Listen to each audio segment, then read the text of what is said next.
imagine the whole universe stretched out before you. Before we go any further, if you want a brand new space topic every single night to fall asleep to, subscribe.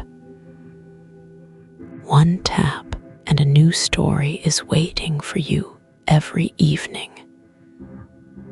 Every galaxy you have ever heard of, every star, every planet, every moon, every drifting cloud of gas and dust, all of it, spread across a space so vast that light itself takes billions of years to cross it.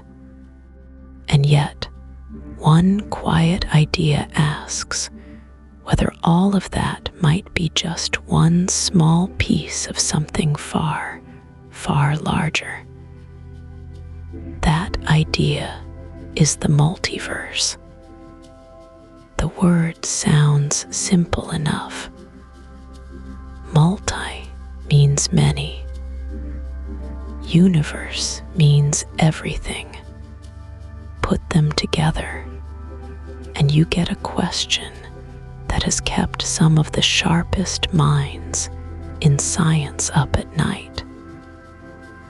What if our universe is not the only one? What if, somewhere beyond the edge of what we can ever see, there are other universes, other spaces, other times, other skies? Now, it is worth pausing here. The multiverse is not a single theory. It is more like a family of ideas, each one arriving from a different corner of physics, each one pointing in the same strange direction. Some of these ideas come from the study of the very small, the strange, blurry world of particles and quantum behavior. Others come from the study of the very large, the way the universe expanded in its earliest moments. Still others come from mathematics itself, from the idea that if equations describe reality, then perhaps every possible equation describes some reality somewhere. These are not the same idea. They do not all agree with each other, and none of them, as of now, has been confirmed by direct observation. That is what makes this question so fascinating. It sits right at the edge of what science can currently reach. For most of human history, the universe meant everything. It was the whole of existence by definition. The stars above were mysterious, yes, but they were all part of one shared sky, one cosmos, one story. Then, slowly, that picture began to change. Astronomers realized that the faint smudges they saw through early telescopes were not just clouds of gas. They were entire galaxies, each one holding hundreds of billions of stars, each one drifting through a space so large it had no clear center and no visible wall. The universe turned out to be much bigger than anyone had imagined. turned out to be bigger still, and bigger again. Each time science looked harder, the scale grew. Each time it grew, the question crept in a little further. Is this really all there is? Today, when scientists talk about the observable universe, they mean the sphere of space from which light has had time to reach us since the universe began. That sphere is enormous, but it is not the same as the whole universe. The whole universe may extend far beyond what we can see. Most researchers believe it does. How far it extends, no one knows. And here is where the multiverse idea begins to take shape. If the universe goes on beyond what we can observe, it may go on forever. If it goes on forever, then by the rules of probability, almost anything that can happen will happen somewhere. Every possible arrangement of matter, every possible version of a galaxy, a star, a world. Some researchers find this deeply compelling. Others find it deeply uncomfortable, because a universe where everything happens somewhere is very hard to test.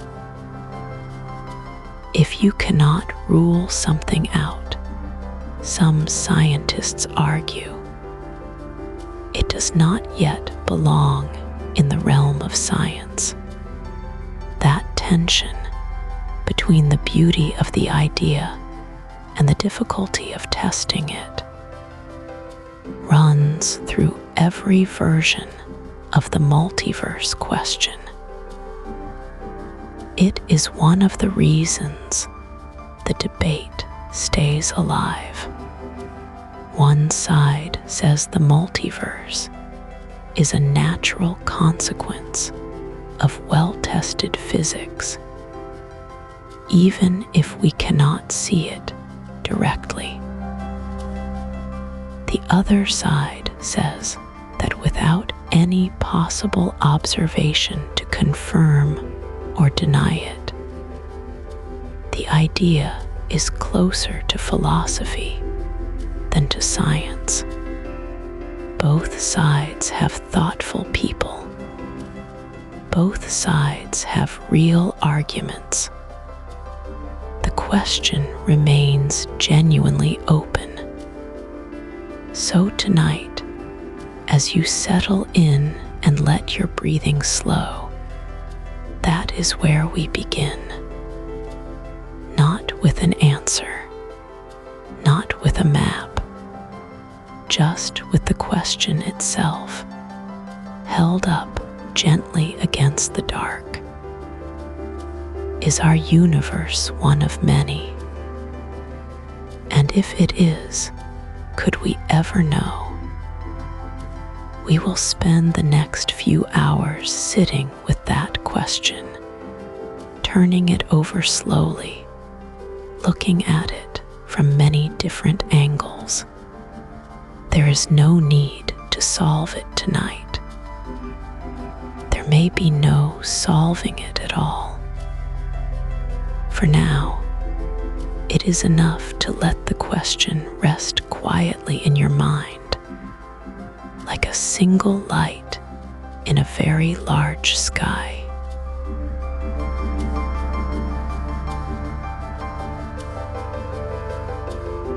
Close your eyes for a moment and picture the night sky. Not the washed out sky above a city, but a truly dark sky far from any lights, where the stars go on and on until your eyes can barely take it all in.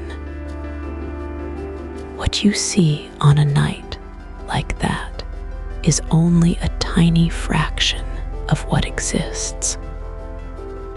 Even with the sharpest telescopes ever built, we can only see so far, and beyond that edge, the universe keeps going.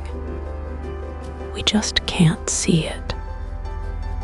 The part we can see has a name. Scientists call it the observable universe. It is the region of space from which light has had enough time to reach us since the universe began. The universe is roughly 13.8 billion years old. That means light traveling toward us for 13.8 billion years marks the outer edge of what we can observe. Anything beyond that edge hasn't had time to send its light to us yet. Here is where it gets a little surprising. Because space itself has been stretching and expanding the whole time, the observable universe is actually much wider than 13.8 billion light years. The edge is estimated to be about 46 billion light years away in every direction. So, the full diameter of the observable universe stretches roughly 93 billion light years across.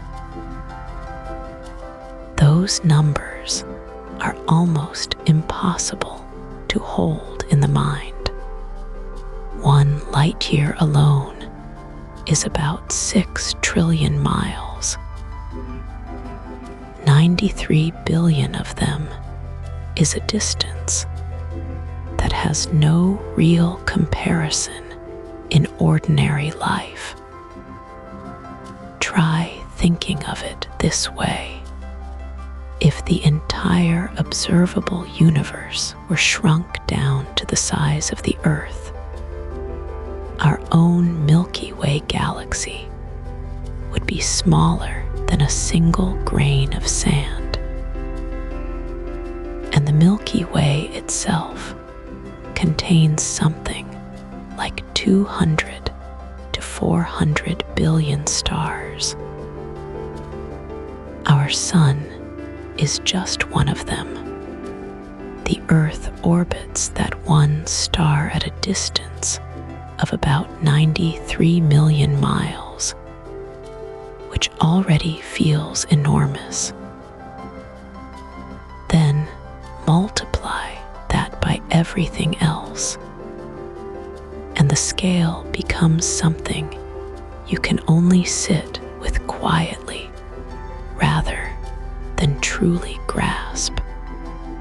Within all of that space, there are estimated to be somewhere around 2 trillion galaxies. Each galaxy holds billions or even hundreds of billions of stars. Many of those stars have planets. The sheer number of possible worlds inside the observable universe alone is staggering. And yet, all of this, every galaxy, every star, every planet, every drifting cloud of gas, makes up only about 5% of what the universe seems to contain. The rest is something we can't see directly. About 27% appears to be dark matter, a kind of invisible material that holds galaxies together through gravity.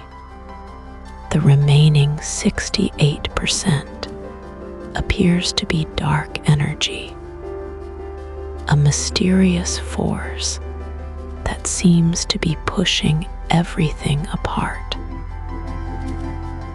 Both of those are still deeply unresolved questions in science. Now here is the part that matters most for everything we'll explore in this episode. The observable universe is not the whole universe. It is only the part we can see from where we stand. The universe almost certainly extends far beyond that 46 billion light-year boundary. How far beyond, we genuinely don't know. Some models suggest the full universe could be many times larger than the part we observe. Others suggest it could be effectively infinite, stretching on without any edge at all. An infinite universe raises a quiet but profound question. If space goes on forever, and the number of possible arrangements of matter is finite, then at some point, far beyond anything we could ever observe, those arrangements must repeat. There would be other regions of space that look exactly like ours, other stars like our sun, other planets like Earth, possibly other versions of everything we know. This isn't a fringe idea. It follows from fairly straightforward mathematics, but it also can't be tested because those regions are forever beyond our sight. That is the first hint of the multiverse problem. It doesn't require exotic new physics. It doesn't require any strange assumptions. It only requires that the universe is very large, possibly infinite, and that the laws of physics are the same throughout. And yet, even this modest version of the idea runs into a wall. We can't confirm it. We can't rule it out. The edge of the observable universe is a true horizon, and what lies beyond it may always remain out of reach.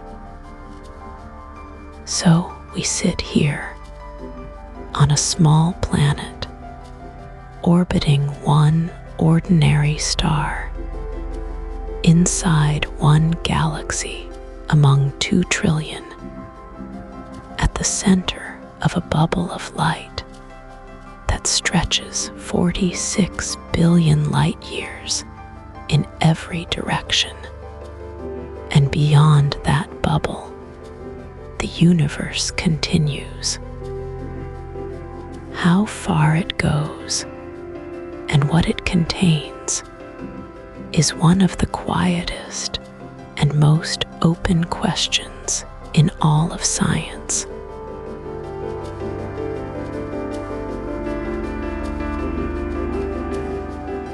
Close your eyes for a moment and try to picture the very first fraction of a second after the universe began.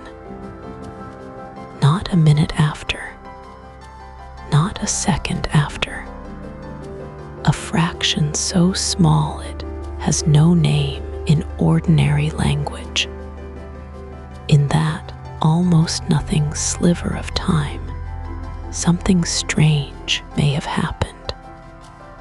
Something that, if certain theories are correct, did not just create our universe. It may have created countless others. The idea starts with a process called inflation.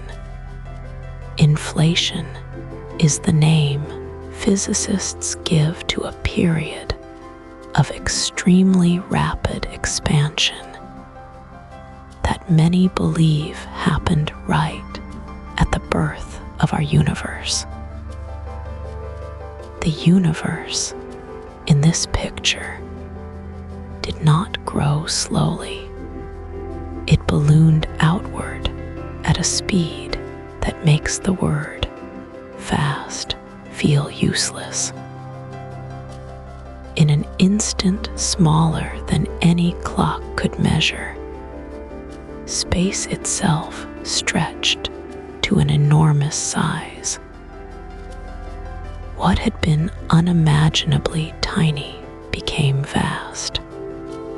This idea was first developed in the early 1980s, and it helped explain several things about our universe that had puzzled scientists.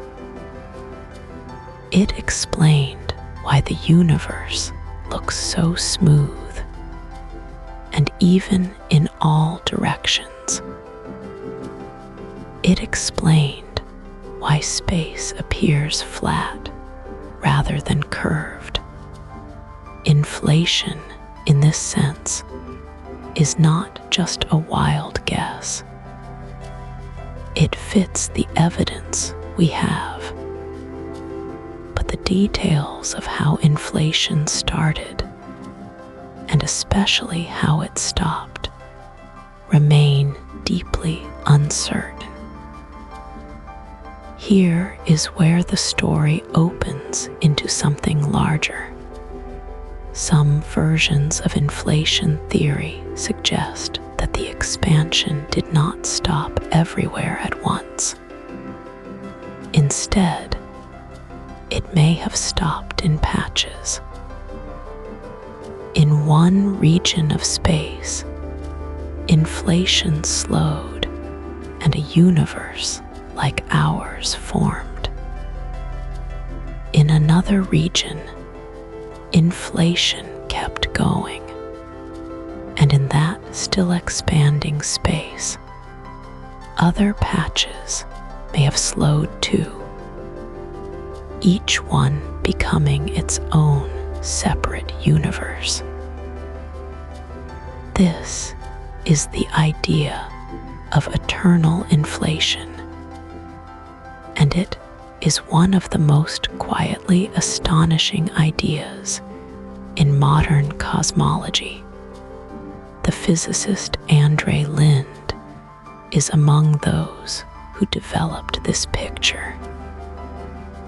In his version, called chaotic inflation, the universe is not a single finished thing. It is more like a foam. Bubbles keep forming inside a larger space that never stops expanding. Each bubble is its own universe, sealed off from the others by the relentless stretching of space between them. Our universe, in this picture, is one bubble among an unknown number of others. What might those other bubbles be like? That question has no certain answer.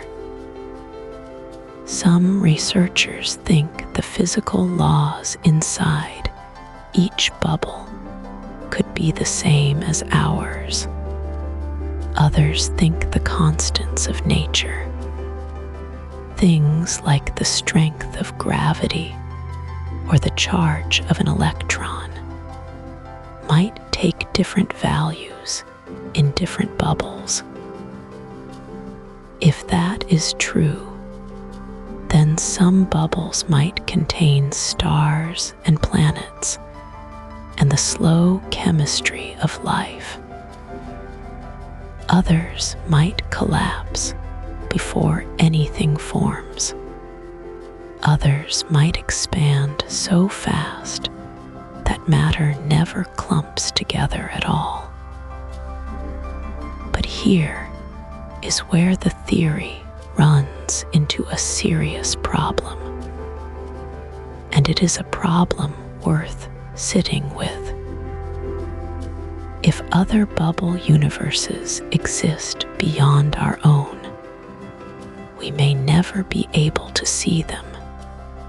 The space between bubbles is expanding faster than light can travel across it.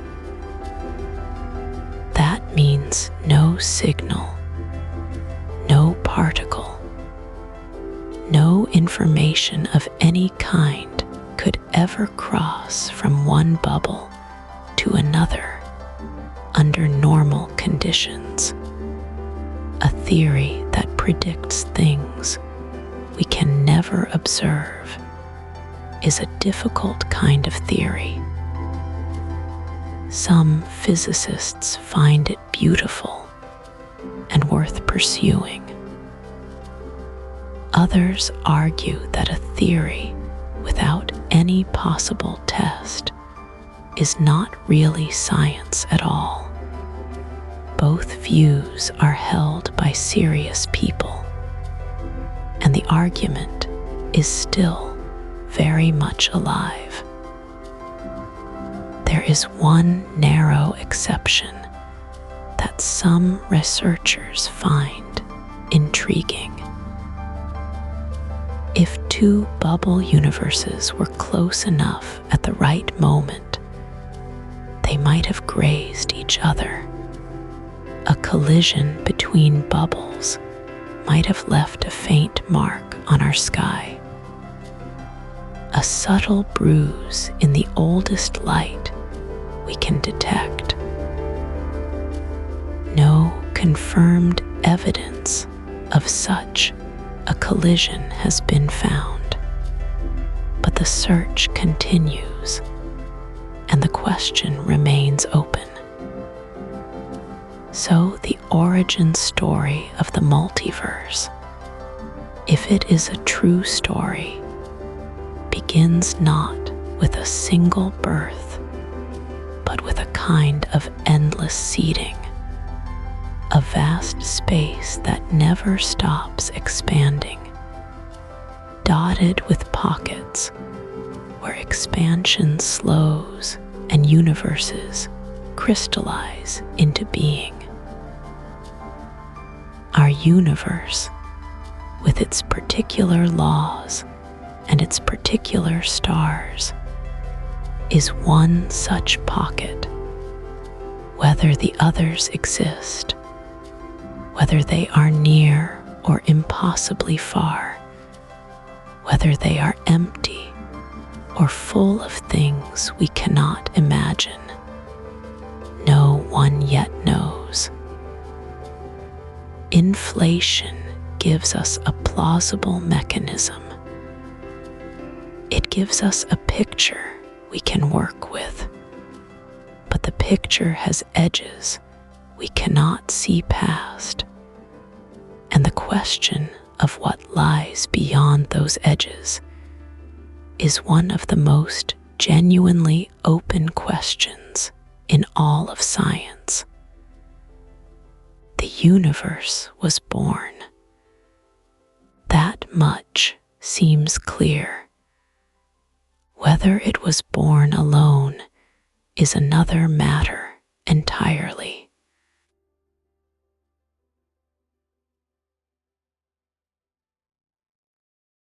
There is a strange and quiet idea sitting at the heart of physics. It has been there for decades, and it suggests that every moment the universe may be splitting into branches, each one real, each one carrying a different version of what just happened. This idea comes from quantum mechanics, which is the science of very small things. Atoms, electrons, the tiny particles that make up everything you can touch or see. At that scale, the rules of physics behave in ways that feel deeply strange. A particle does not seem to have a fixed position until you look at it. Before you measure it, it exists in a kind of blur, a spread of possibilities all at once. Scientists call this a superposition, which simply means the particle holds multiple states at the same time.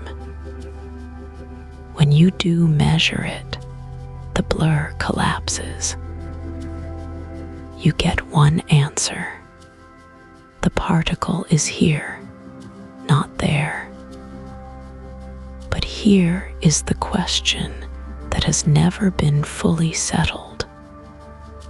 What happened to all the other possibilities? One answer, proposed by a physicist named Hugh Everett in 1957, is that nothing was lost. Nothing collapsed. Instead, the universe branched.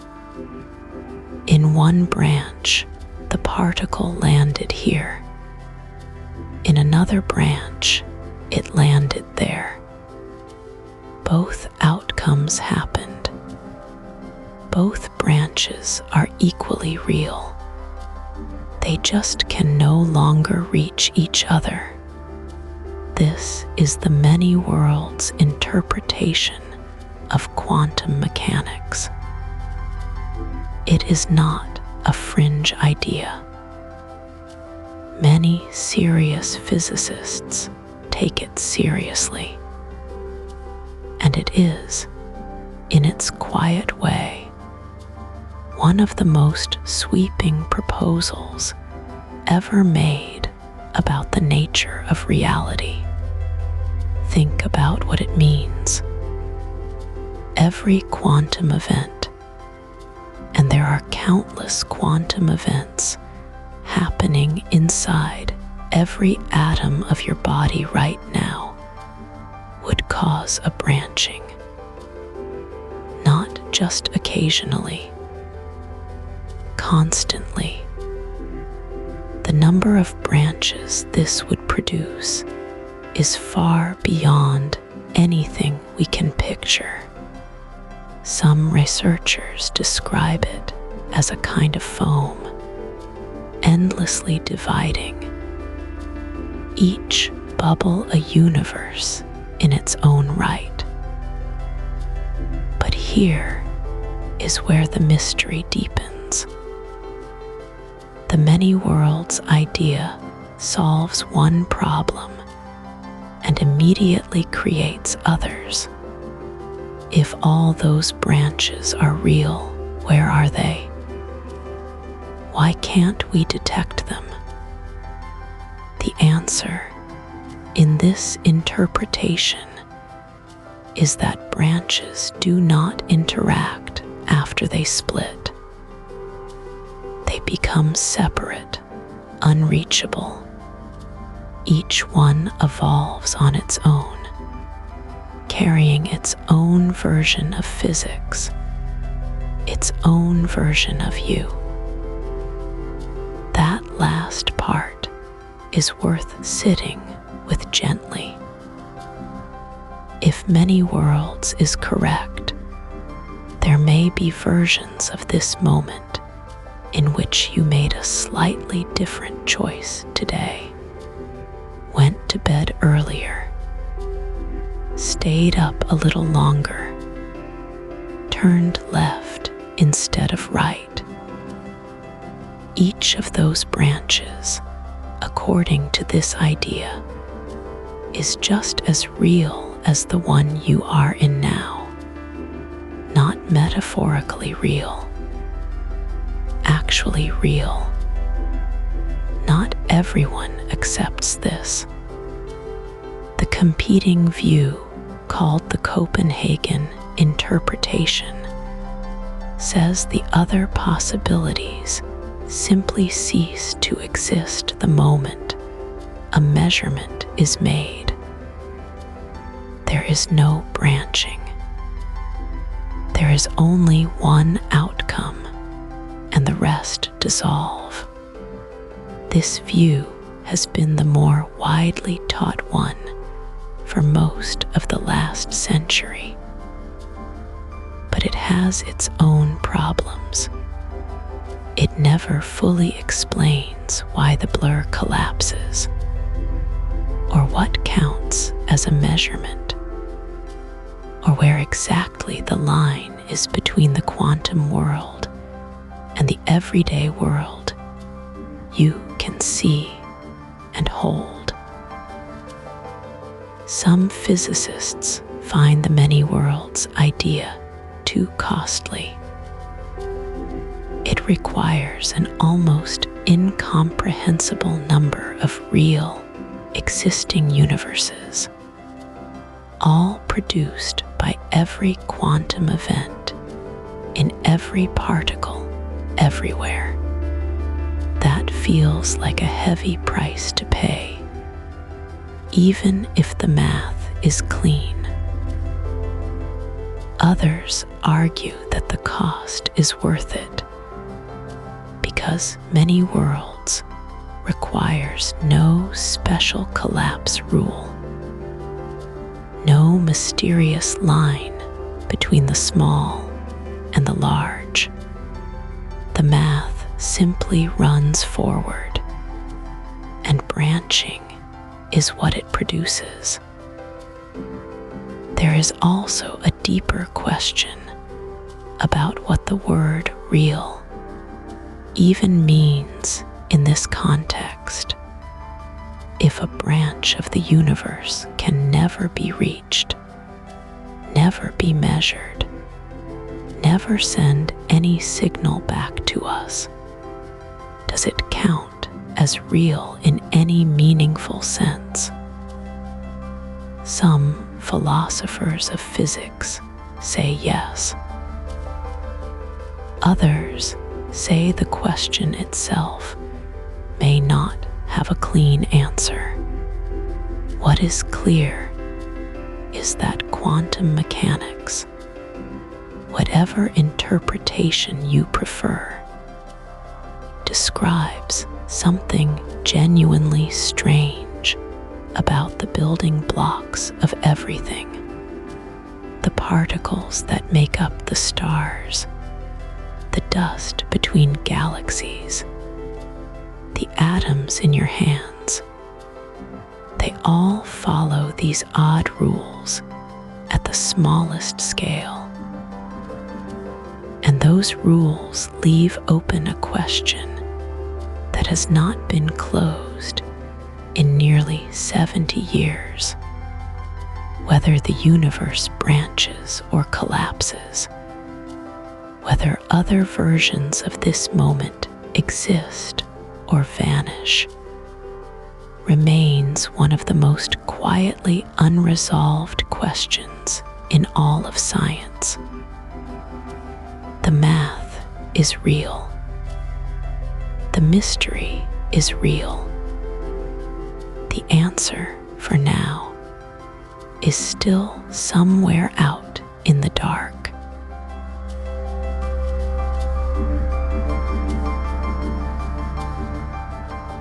There is a quiet thought that sits at the heart of quantum physics. It goes something like this. Every time something tiny happens. Every time a particle moves, every time an atom shifts, the universe may not choose just one outcome. It may allow all of them. Each possibility branches off into its own version of reality. And somewhere in that branching, the idea of parallel worlds begins to take shape. This is the many worlds idea, and it grows directly out of the strange behavior of quantum particles. A particle, like an electron, does not have a fixed position until something measures it.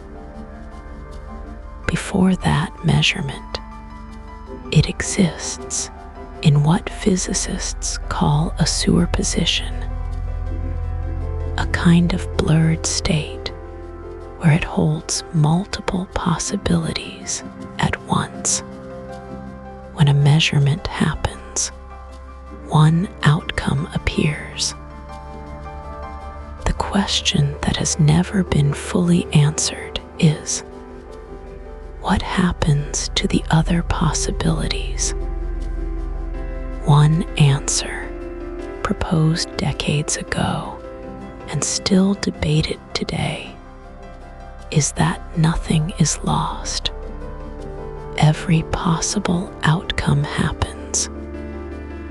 The universe splits quietly and without drama into separate branches. In one branch, the electron lands here. In another, it lands there. Both are equally real. Neither one is more true than the other. The split is not violent. It does not make a sound. It simply happens the way a river divides around an island without either stream knowing about the other. Now here is where the idea grows larger. If particles branch at every interaction, and if particles make up everything, every atom, every molecule, every thought firing in a human brain, then the branching does not stop at the small scale. It reaches upward. It touches everything.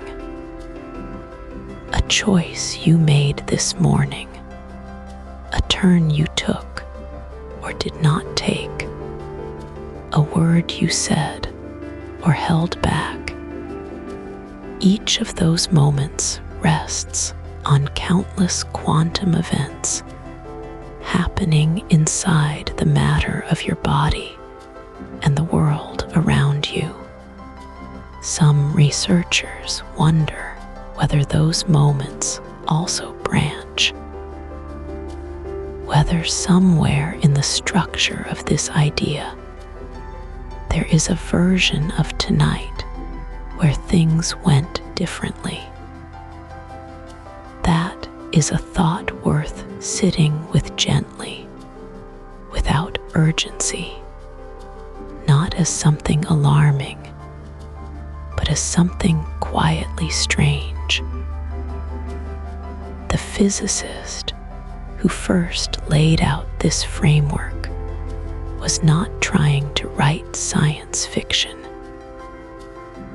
He was trying to solve a real mathematical problem about how quantum equations work.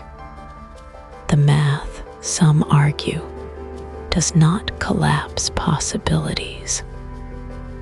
It preserves them all. The branching is what the equations seem to describe if you follow them without forcing them to choose. But not every everyone agrees. This is where the open question lives. A competing view holds that the wave function, the mathematical description of all those possibilities, does collapse. Something in the act of measurement, or in the interaction between a quantum system and the larger world around it, forces a single outcome to emerge. The other possibilities do not branch into new worlds. They simply vanish. This view, called the Copenhagen interpretation, has been the more widely taught framework for most of the past century. It says, one outcome, one world, and the question of what happened to the others is not a question physics needs to answer. The tension between these two views has never been resolved. Both are mathematically consistent. Both make the same predictions for experiments we can actually run. There is no measurement yet designed that can tell them apart. That is part of what makes this question so persistent. It is not that one side has better evidence. It is that the evidence so far cannot reach the place where the disagreement lives. There is something almost peaceful about that. The forces at work here are not the familiar ones, not gravity pulling a planet into orbit, not heat rising from a star. The force shaping this question is subtler. It is the behavior of information itself, the way possibility and outcome relate to each other at the smallest scales of reality, the way the universe seems to hold more than one answer at a time, right up until something looks. Some physicists find the many worlds idea elegant. It requires no special rule to make possibilities collapse. The math runs clean. Others find it extravagant. An infinite multiplication of unseen worlds, built on no direct evidence, solving a problem that might not need that kind of solution. Both reactions are reasonable.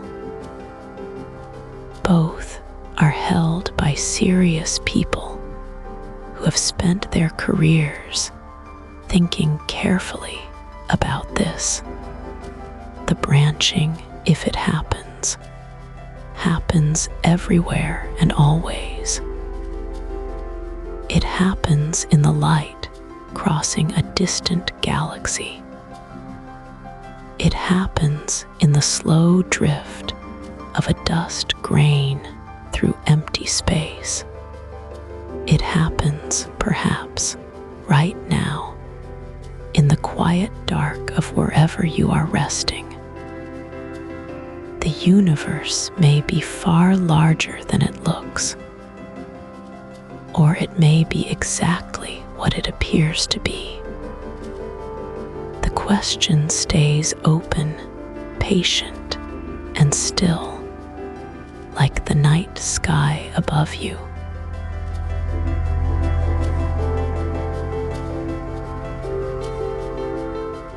there is an idea that some mathematicians and physicists find genuinely beautiful, and others find genuinely unsettling. It goes something like this. The universe is not just described by mathematics. The universe actually is mathematics.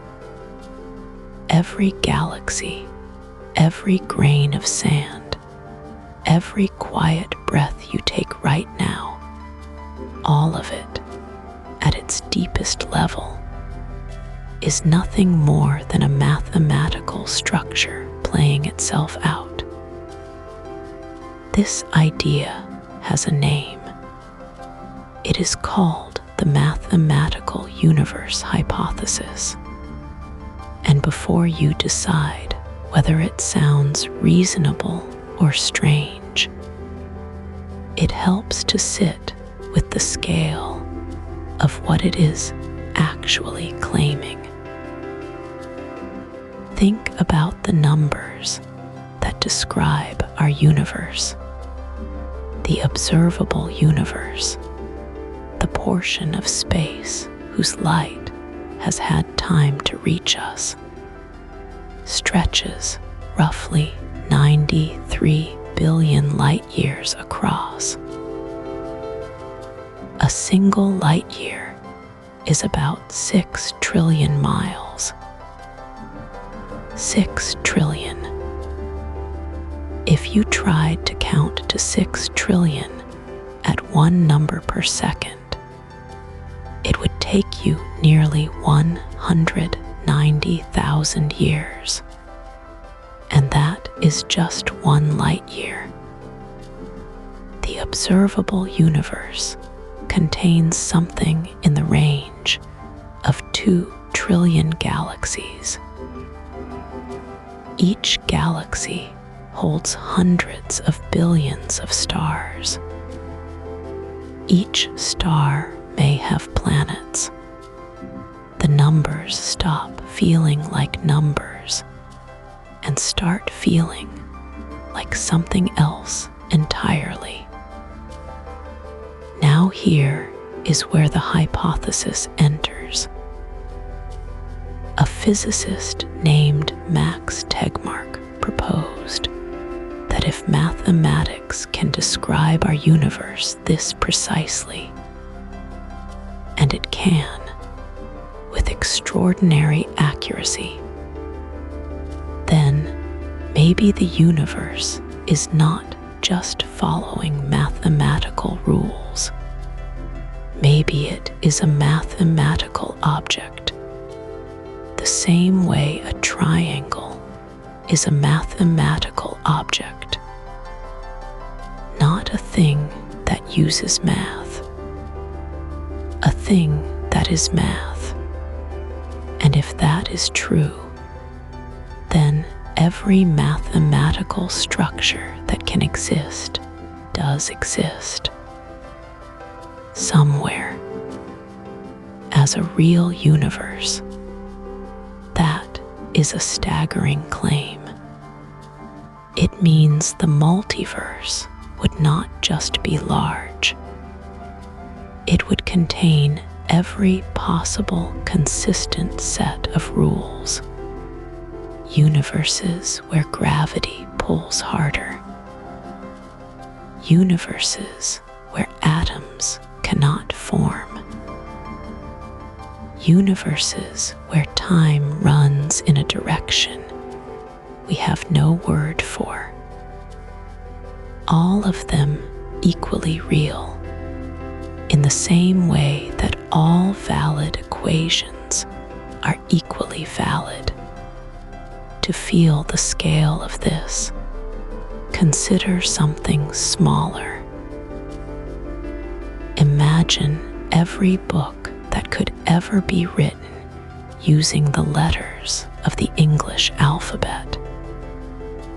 Not just every book that has been written, every book that could be, every possible combination of letters up to, say, 1,000 pages. Most of those books would be nonsense, random letters with no meaning. But somewhere in that vast collection would be every novel ever written, every scientific paper, every love letter, every instruction manual, and also versions of those things with one word changed, or one letter. The number of possible books would be so enormous it would make our 2 trillion galaxies look like a small, quiet corner. Tegmark's idea is something like that, but for universes.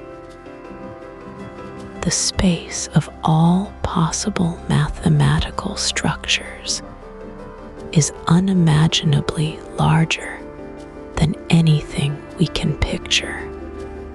Our universe, with its specific laws and constants, would be just one page in a library with no walls and no ceiling. Now, this idea has real critics, and their criticism is worth sitting with. One concern is that the hypothesis may not be testable. If every mathematical structure is a universe, and those universes cannot interact with ours, then there may be no experiment we could ever run that would confirm or deny the claim. Some researchers argue that a scientific idea must, at least in principle, be falsifiable, capable of being proven wrong. If it cannot be, they say, it may be closer to philosophy than to physics. Tegmark himself has thought carefully about this. He argues that the hypothesis does make some predictions about the kind of universe we should find ourselves in. A universe simple enough to produce observers like us, but not so simple that nothing interesting can happen. Whether that counts as a genuine test is something researchers still debate. There is also a quieter objection. Even if mathematics perfectly describes reality, that does not necessarily mean reality is made of mathematics. A map can describe a city perfectly without being the city. The relationship between the map and the place it describes is itself a deep and unresolved question. So we are left with something genuinely open. Is the universe a mathematical object, one of infinitely many such objects, all equally real? Or is mathematics simply the best language we have found for describing something that is, at its core, not mathematical at all? The numbers we use to measure the cosmos are breathtaking in their precision. But whether those numbers are the universe, or merely our best attempt to understand it, remains a question no one has answered. The scale of the question is as large as the scale of the numbers themselves, and both are, for now, without a final edge.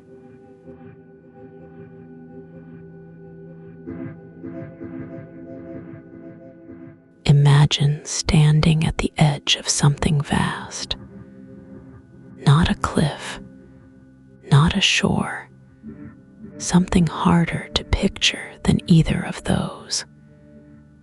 A kind of surface made not of rock or water, but of possibility itself.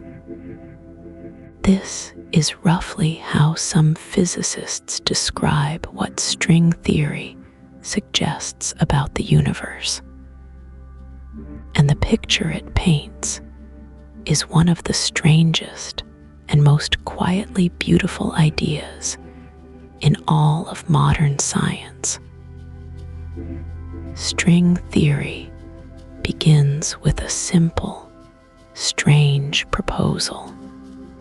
What if the smallest things in nature are not tiny dots of matter, but tiny loops and strands of energy, vibrating like the strings of an instrument, each different way a string vibrates would produce a different kind of particle, a different kind of force, a different piece of the world we see around us.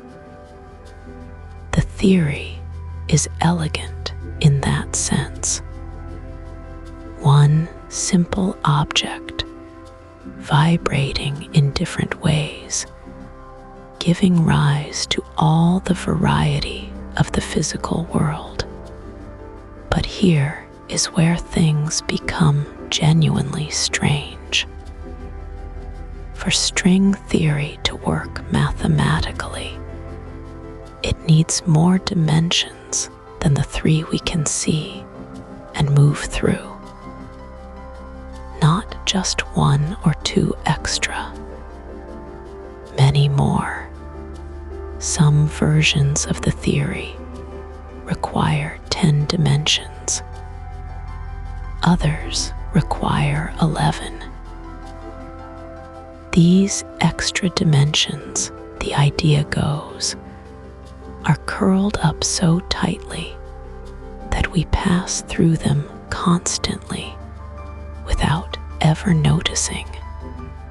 They are folded into the fabric of space at a scale far too small for any instrument we have ever built to detect.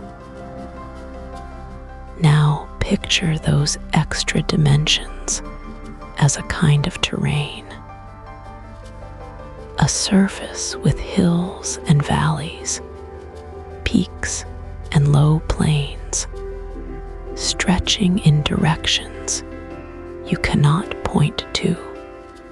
Each valley in this terrain represents a different possible configuration of the extra dimensions.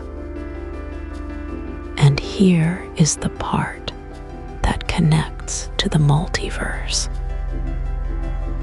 Each configuration would produce a universe with different physical laws, different strengths of gravity, different masses for particles, different constants that govern how matter and energy behave. The number of these possible configurations is not small. Some estimates in string theory suggest there could be something like 10 to the power of 500 distinct valleys. That is a number so large it has no useful comparison in everyday life. It is not just big. It is almost beyond the reach of imagination. This collection of all those possible configurations has a name. Physicists call it the string theory landscape. And the word landscape is doing real work there. It asks you to picture something with texture and variety. High ridges where certain physical laws would make atoms impossible. Deep valleys where stars could form and burn for billions of years. Gentle slopes where the rules of physics are almost like ours, but shifted just slightly. A universe in one of those nearby valleys might have slightly stronger gravity or a slightly different speed of light. It might look almost familiar and yet be entirely unreachable. The question that follows from all of this is the one that keeps physicists up at night in the best possible way. If the landscape is real, and if each valley can be occupied by an actual universe, then our universe is just one settlement in an enormous, mostly empty terrain. We happen to land in a valley where the rules allow stars, planets, chemistry, and life. But why this valley? That question does not have a settled answer. One view holds that there is no special reason in a landscape of 10 to the 500 possibilities. Some valleys will simply be the kind that produce observers. We find ourselves here because here is the kind of place that can produce someone to ask the question. This is a version of the anthropic reasoning that comes up again and again in multiverse discussions, and it is deeply controversial. Critics argue that an idea which explains everything equally well explains nothing at all. If any outcome is possible somewhere in the landscape, then the theory makes no predictions you could ever test or rule out. That criticism is serious. Many physicists who find string theory mathematically beautiful still worry that the landscape idea may be beyond the reach of science as we practice it. A theory you cannot test, even in principle, sits in uncomfortable territory. It may be true. It may be the deepest description of reality ever written down. Or it may be a beautiful structure that describes nothing real at all. The honest answer is that no one knows yet. So the landscape remains what it is.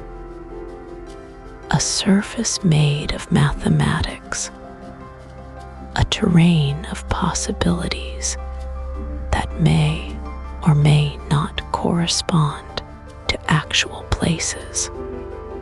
And somewhere in that terrain, if the theory is right, our universe sits quietly in its valley, surrounded by neighbors it will never meet, governed by rules it did not choose, wondering what lies just over the nearest ridge.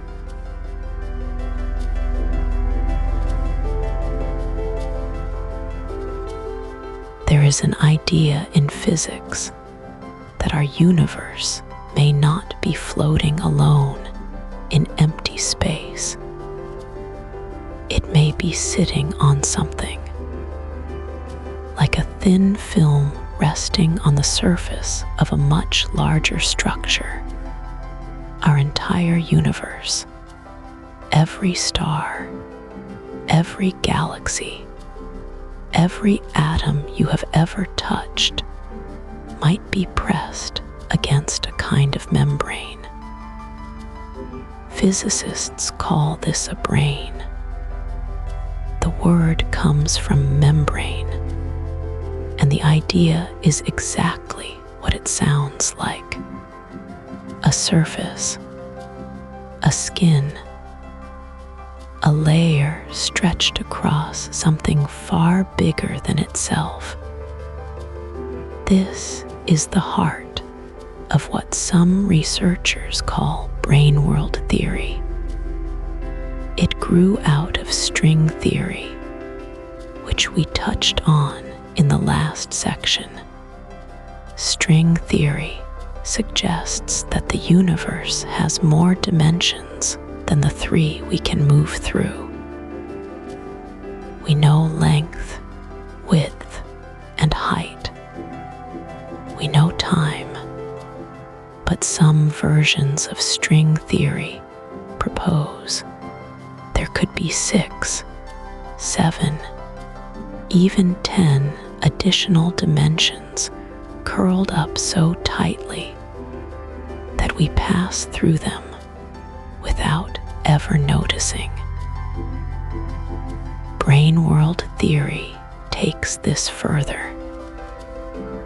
It suggests that some of those extra dimensions might not be curled up at all. They might be vast. They might be open. And our universe might be a brain drifting through them. One of the more striking versions of this idea was developed in the early 2000s by a small group of theoretical physicists. They imagined 2 brains, 2 flat, membrane-like universes existing parallel to each other, separated by a gap in a higher dimensional space. This gap is sometimes called the bulk. You cannot see the bulk. You cannot point to it. But if the theory is right, it is there, surrounding everything you have ever known, like the air around a soap bubble. What makes this idea so quietly strange is what it implies about gravity. In our universe, gravity is by far the weakest of the 4 fundamental forces. A small magnet can lift a paperclip against the entire gravitational pull of the Earth. Physicists have long wondered why gravity is so feeble compared to everything else. One possible answer in the Braneworld picture is that gravity is not actually weak. It is simply leaking. If gravity can travel through the bulk while other forces are trapped on our brain, then the gravity we feel here is only a fraction of what is really there. The rest is bleeding away into dimensions we cannot reach. This is a genuinely open question. There is no confirmed experimental evidence that gravity leaks into extra dimensions. Some researchers have looked for tiny deviations in how gravity behaves at very short distances, hoping to catch a hint of something extra. So far, no clear signal has appeared. The measurements remain consistent with what we already expect, but the absence of a signal is not the same as a disproof. The extra dimensions, if they exist, might be too small or too subtle for current instruments to catch. There is also a competing picture worth sitting with. Some physicists are skeptical of the entire Braneworld framework. They argue that it adds layers of complexity without adding explanatory power. If a theory cannot be tested, they say, it is not really a theory at all. It is more like a story. A beautiful story, perhaps, but a story nonetheless. The debate between those who find Braneworld ideas genuinely promising and those who find them untestable is still very much alive. And then there is the collision question. If our universe is a brane, and if other branes exist in the bulk nearby, what happens when two branes meet? Some researchers have proposed that they could collide. A collision between two branes might release an enormous amount of energy. One hypothesis holds that our Big Bang, the hot, dense beginning of everything we can observe, was not a beginning at all. It was a crash. Two branes struck each other, and the energy of that impact became our universe. This idea is sometimes called the ekpyrotic model, from a Greek word meaning out of fire. The ekpyrotic model is not widely accepted as the leading explanation for the Big Bang. Most physicists still favor the inflationary model, which we explored earlier in this episode. But the ekpyrotic idea has not been ruled out either. Both models make predictions about the early universe, and researchers are still working to find observations that could tell them apart. So here we are, possibly resting on a membrane, possibly surrounded by a bulk we cannot enter, possibly neighbors to other branes we will never see. The deeper physics reaches into these questions, the more the universe seems to resist a simple answer. It keeps offering new layers, and each layer opens into something stranger and quieter than the one before.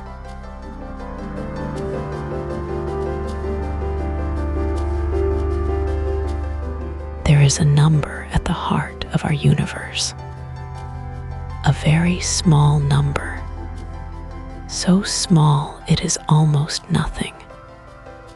And yet, if it were even slightly different, nothing we know would exist.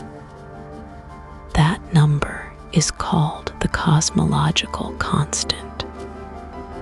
It describes the energy that seems to be built into empty space itself. Physicists sometimes call it dark energy, the quiet force that pushes the universe to keep expanding. It does not pull things together the way gravity does. It pushes them apart, slowly, steadily, across billions of years. Here is the strange part. When physicists try to calculate what this number should be, based on what they know about quantum physics, they get an answer that is enormous, unimaginably large.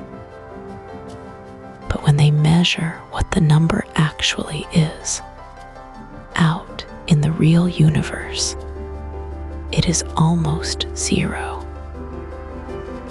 The difference between the predicted value and the measured value is one of the biggest mismatches in all of science. Some researchers put it at roughly 120 orders of magnitude off. That means the prediction and the reality differ by a 1 followed by 120 zeros. No one knows why. Some scientists call this the fine-tuning problem. The universe seems to be tuned, like an instrument, to exactly the right settings for stars and planets and life to form. Change the cosmological constant just a little in either direction, and the story ends before it begins. Make it slightly larger, and the universe expands so fast that matter never clumps together. No galaxies, no stars, no anything. Make it slightly smaller, pulling in the opposite direction, and gravity wins too quickly. Everything collapses back in on itself long before life has a chance. So the question becomes, why is this number so precisely right? One answer that some physicists find compelling is the multiverse. The idea goes roughly like this. If there are an enormous number of universes, each one born with slightly different settings, then most of them would be empty and cold and brief. But a small fraction would happen to have a cosmological constant close to the right value. And in those rare universes, matter would form. Stars would burn. Planets would cool. And eventually, something would be there to look up at the sky and wonder about it all. This line of thinking connects to something called the Anthropic principle, which will come up again in the next part of this documentary. But for now, the key idea is this. Maybe we do not live in a special universe. Maybe we live in one of the only universes where the conditions happened to allow observers to exist. The fine-tuning would not be a mystery then. It would simply be a selection effect. You can only ask the question from inside a universe that permits the question. But not everyone finds this satisfying. Some physicists argue that explaining a number by saying other universes have different numbers is not really an explanation at all. If those other universes cannot be observed or tested, then the argument cannot be confirmed or ruled out. It becomes, in their view, more like philosophy than physics. The fine-tuning problem remains, in their eyes, genuinely unsolved. There is another way to think about this cycle. The cosmological constant does not just set the stage once and step aside. It governs a kind of long, slow rhythm in the life of the universe. In the early moments after the Big Bang, other forces dominated.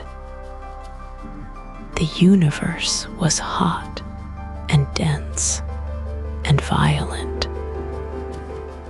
But as it expanded and cooled, the cosmological constant gradually became the dominant force. Now, billions of years later, it is winning. The expansion of the universe is speeding up, not slowing down. The galaxies are drifting apart faster and faster. If this continues, the very distant future of our universe looks quiet and dark. Galaxies will drift beyond the reach of each other's light. Stars will burn out one by one. The universe will thin and cool into something vast and still. Some researchers call this the heat death, a slow fading rather than a dramatic end. And yet, in a multiverse picture, this ending might itself be part of a larger cycle. New bubble universes might be inflating right now, somewhere beyond what we can ever see, each one beginning its own long arc from hot and bright to cold and dark, each one governed by its own version of the cosmological constant, its own fine-tuning, its own rules. Whether any of those universes resemble ours, whether any of them have the right settings for something to look up and wonder, remains entirely open. The number at the heart of our universe is precise. Why it is precise is a question that no one has yet answered.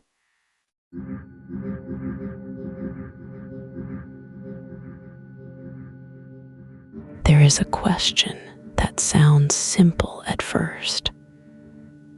Why are we here? Not in the deep personal sense, but in the physical one. Why does this universe have the exact conditions that allow something like us to exist at all? The numbers are strange when you look at them closely. The strength of gravity, the mass of an electron, the way carbon atoms bond together. These values sit inside very narrow windows. If gravity were just a little stronger, stars would burn out too fast for life to take hold. If it were a little weaker, matter might never have clumped together at all.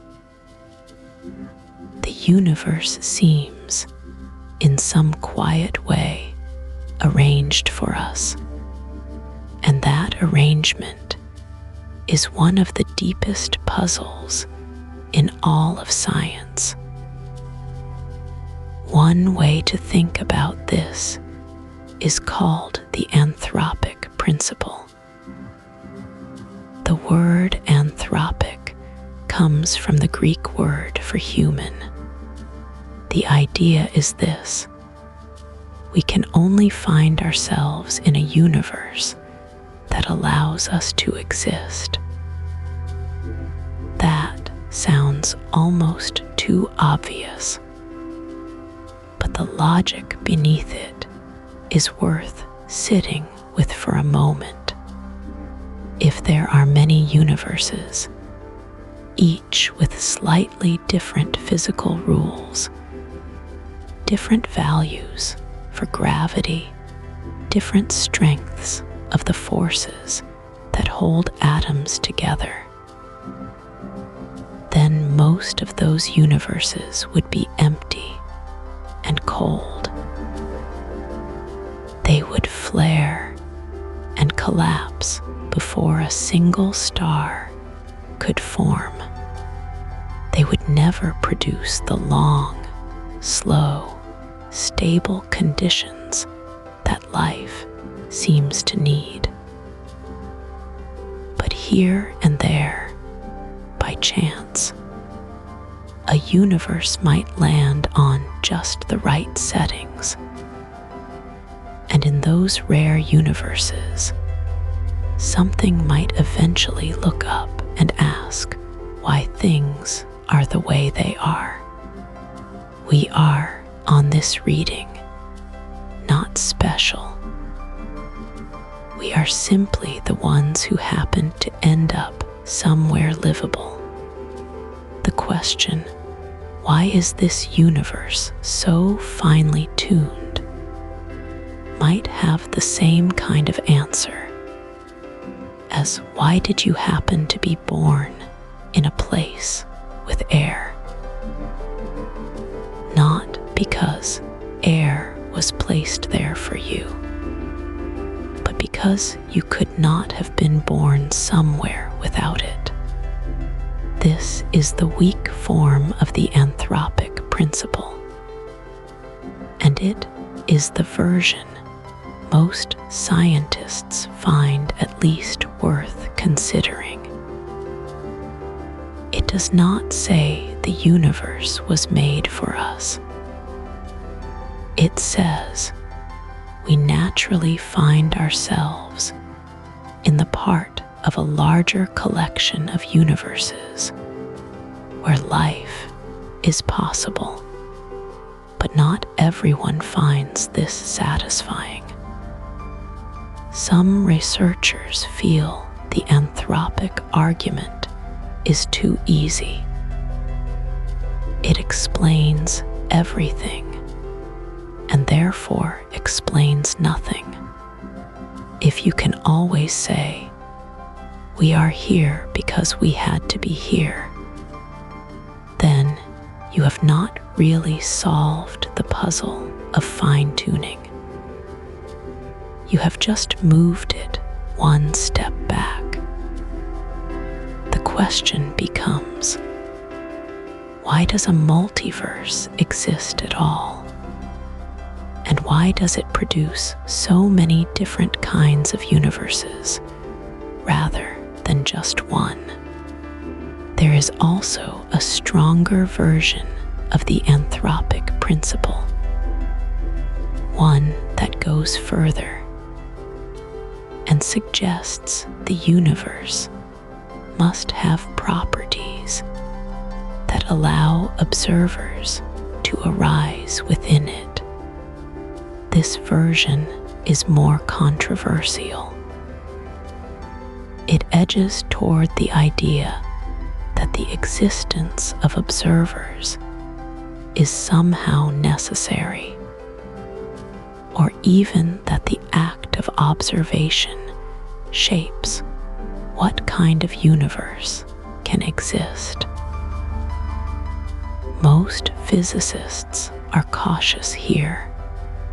The evidence does not clearly support such a strong claim, and the idea is difficult to test.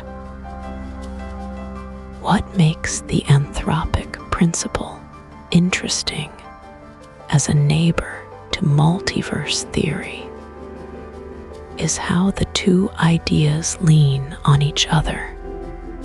Without a multiverse, the fine-tuning of our universe looks like an enormous coincidence, or like evidence of some deeper design.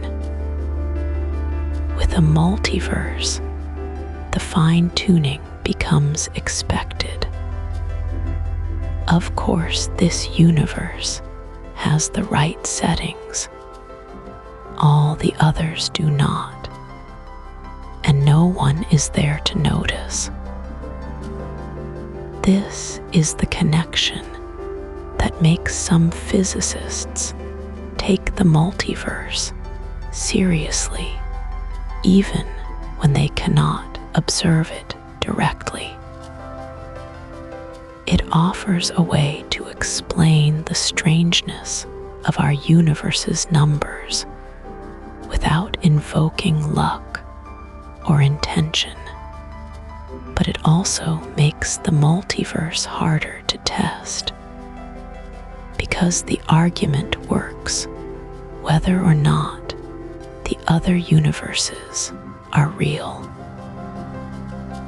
You cannot distinguish between "we got lucky" and "there were many tries" just by looking at the one universe you have. The Anthropic principle sits at a strange crossroads. It is not quite a theory. It is more like a framework for thinking about selection effects. The way the act of being here shapes what we can observe, whether it points toward a real multiverse or simply toward the limits of what science can ask, is still an open question. Some researchers find it illuminating. Others find it circular. Both camps have thoughtful people in them. For now, the question rests quietly in the dark. We are here. The universe allowed it. Whether that is a coincidence, a consequence, or something else entirely, no one can say for certain.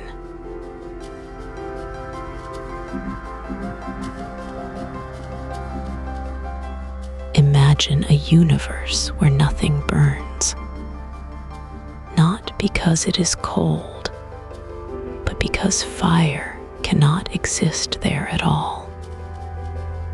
The rules that allow flame to spread way oxygen binds with carbon, the way heat travels through air, none of that works. The numbers that govern those reactions are simply different.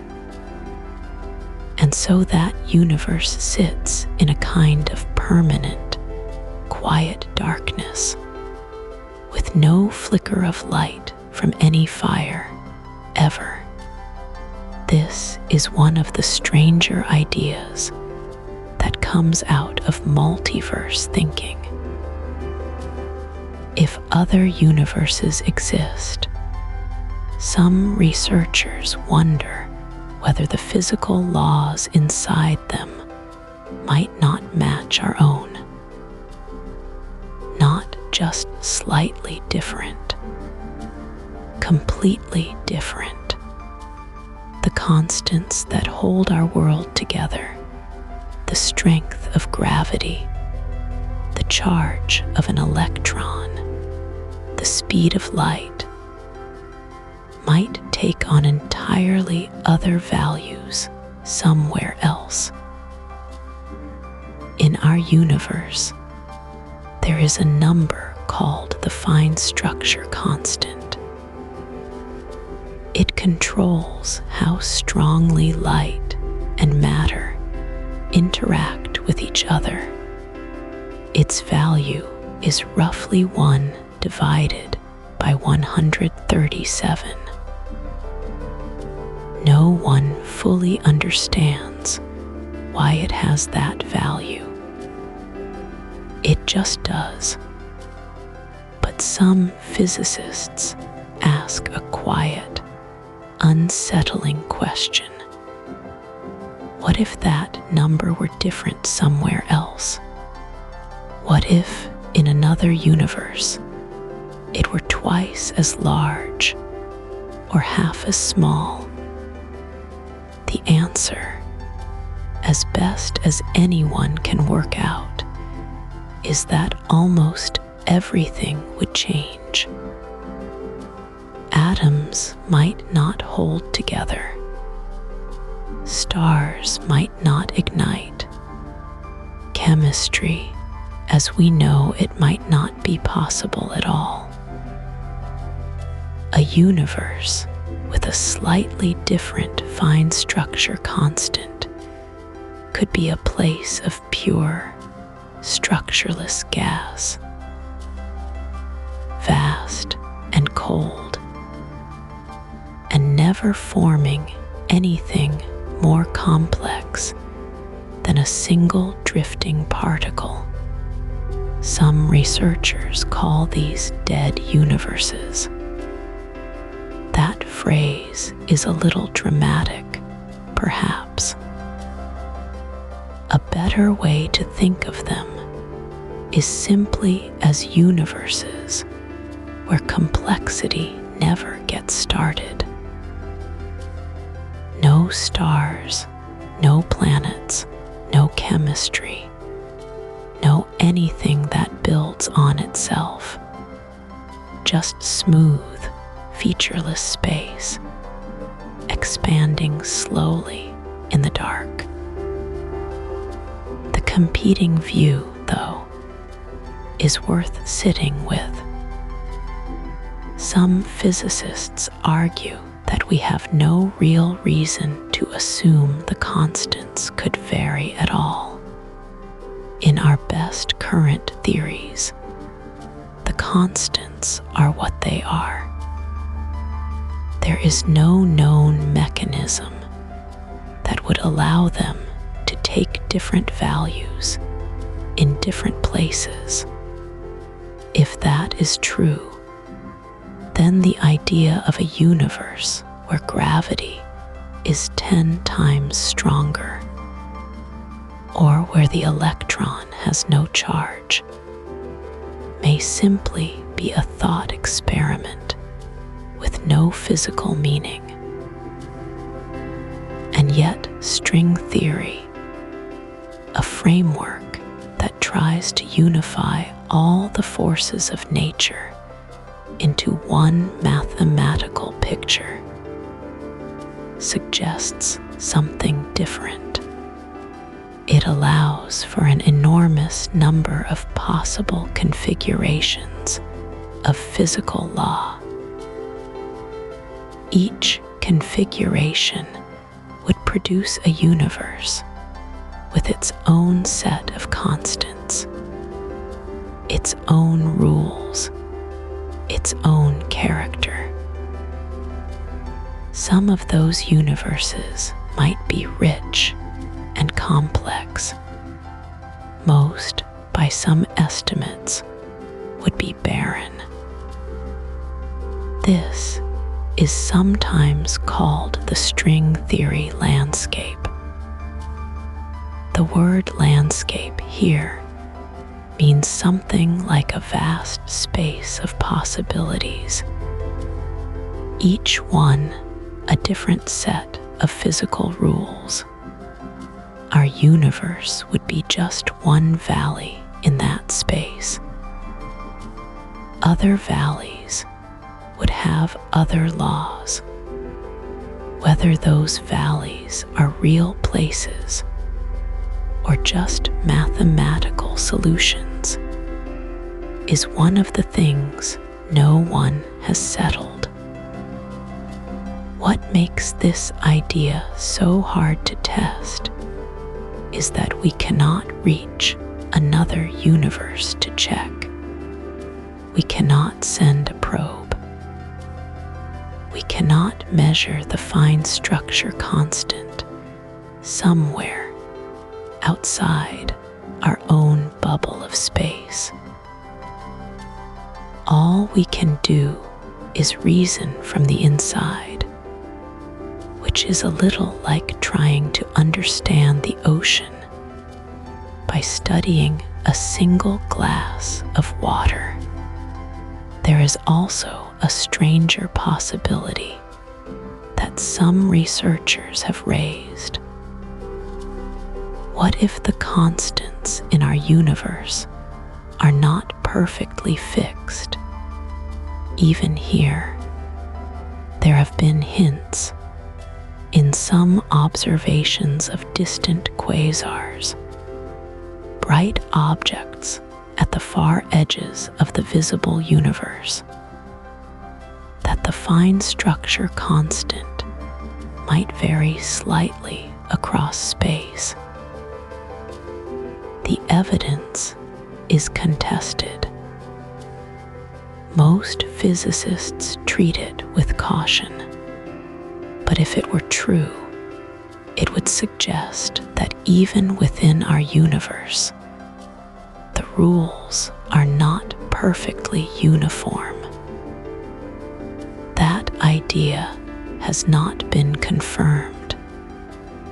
It may never be, but it opens a door, even just a crack, onto a picture of reality where the laws of physics are more like local customs than universal rules,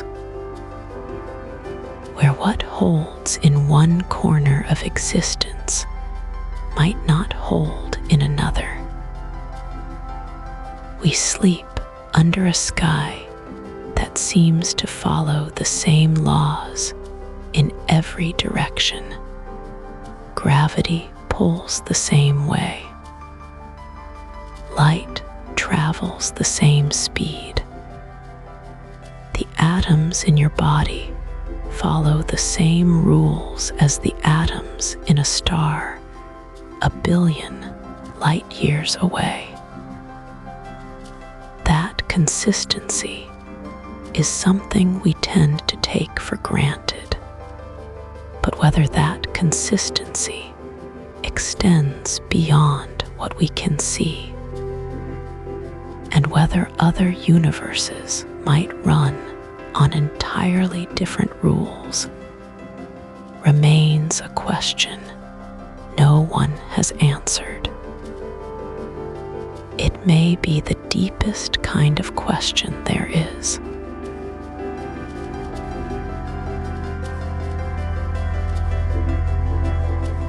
Somewhere in the sky, there may be a bruise.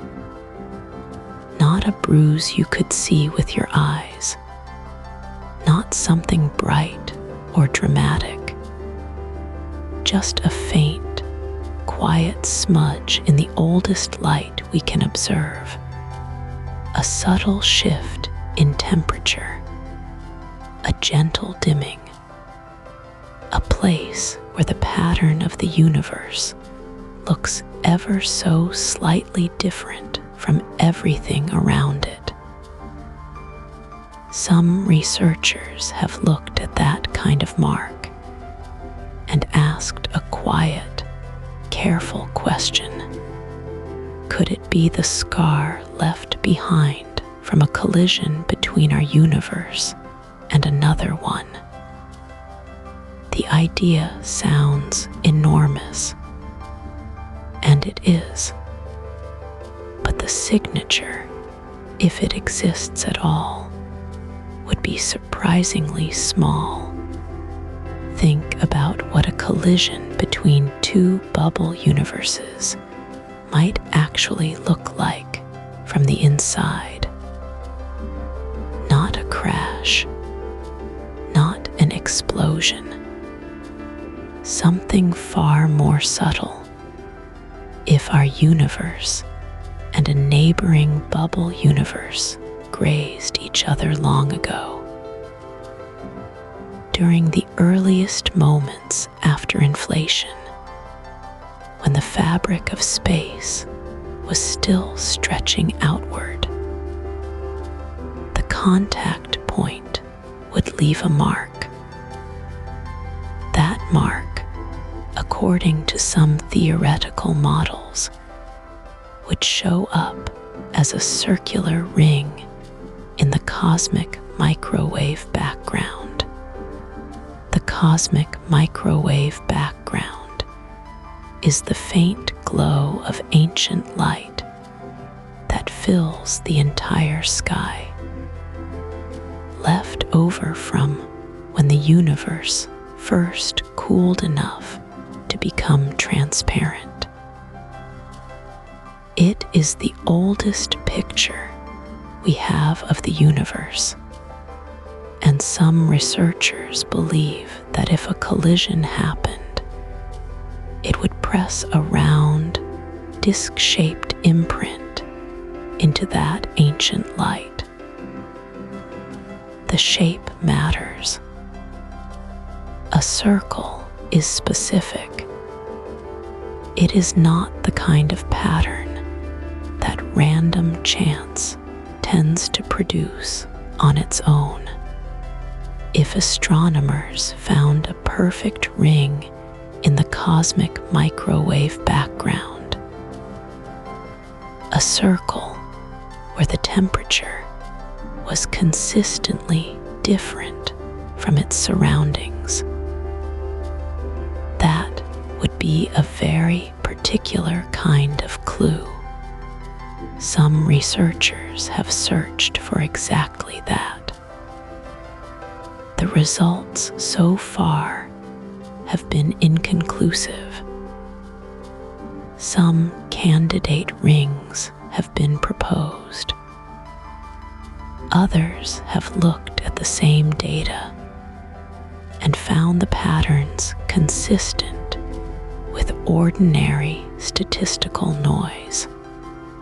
The question stays open. What makes this search so delicate is that the signal would be faint, almost beyond measure.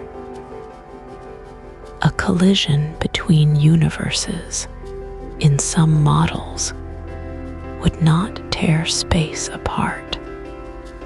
It would nudge it.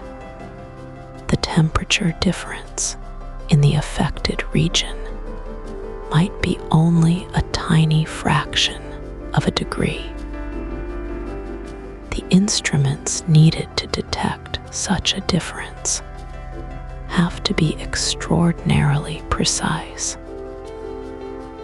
And even with precise instruments, separating a real signal from the ordinary variation in the ancient light is genuinely hard.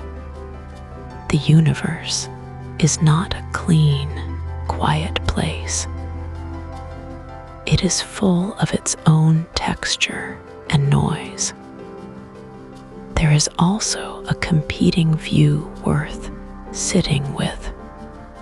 Some physicists argue that even if other bubble universes exist, a collision of the kind that would leave a detectable mark may simply never have happened near us.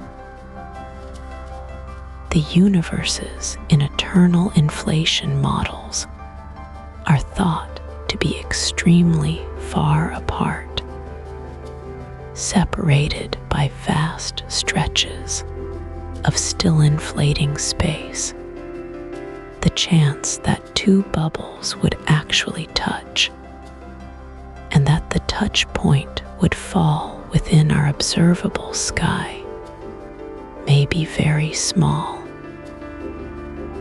On this view, the absence of a clear signal is not surprising. It may just mean we were never close enough to a neighbor. Others go further and suggest that even a collision, if it occurred, might not produce a clean circular ring at all. The exact shape of the imprint would depend on the angle of contact, the relative sizes of the two bubbles, and the specific physics governing each universe. Some models predict rings. Others predict more complex, asymmetric shapes. Without knowing which model is correct, it is hard to know precisely what to look for. And yet, the search continues. There is something quietly beautiful about the idea that the most dramatic event imaginable, two entire universes brushing against each other, might leave behind nothing louder than a gentle circular whisper in the oldest light in the sky, that the evidence, if it is there at all, would require patience and precision and care to find. Not a shout, a murmur. The universe tends to hide its biggest secrets in its smallest details. A slight shift in temperature, a faint ring in ancient light, a pattern that might be something or might be nothing, depending on who is looking and how carefully they look. No one has confirmed a collision signature yet. No one has ruled it out either. The data we have is real.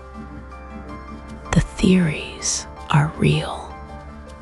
The gap between them is where the question lives, quiet and patient, waiting for instruments we may not yet have built, or for someone to look at the old data in a new way. For now, the sky holds its answer gently, and we keep watching.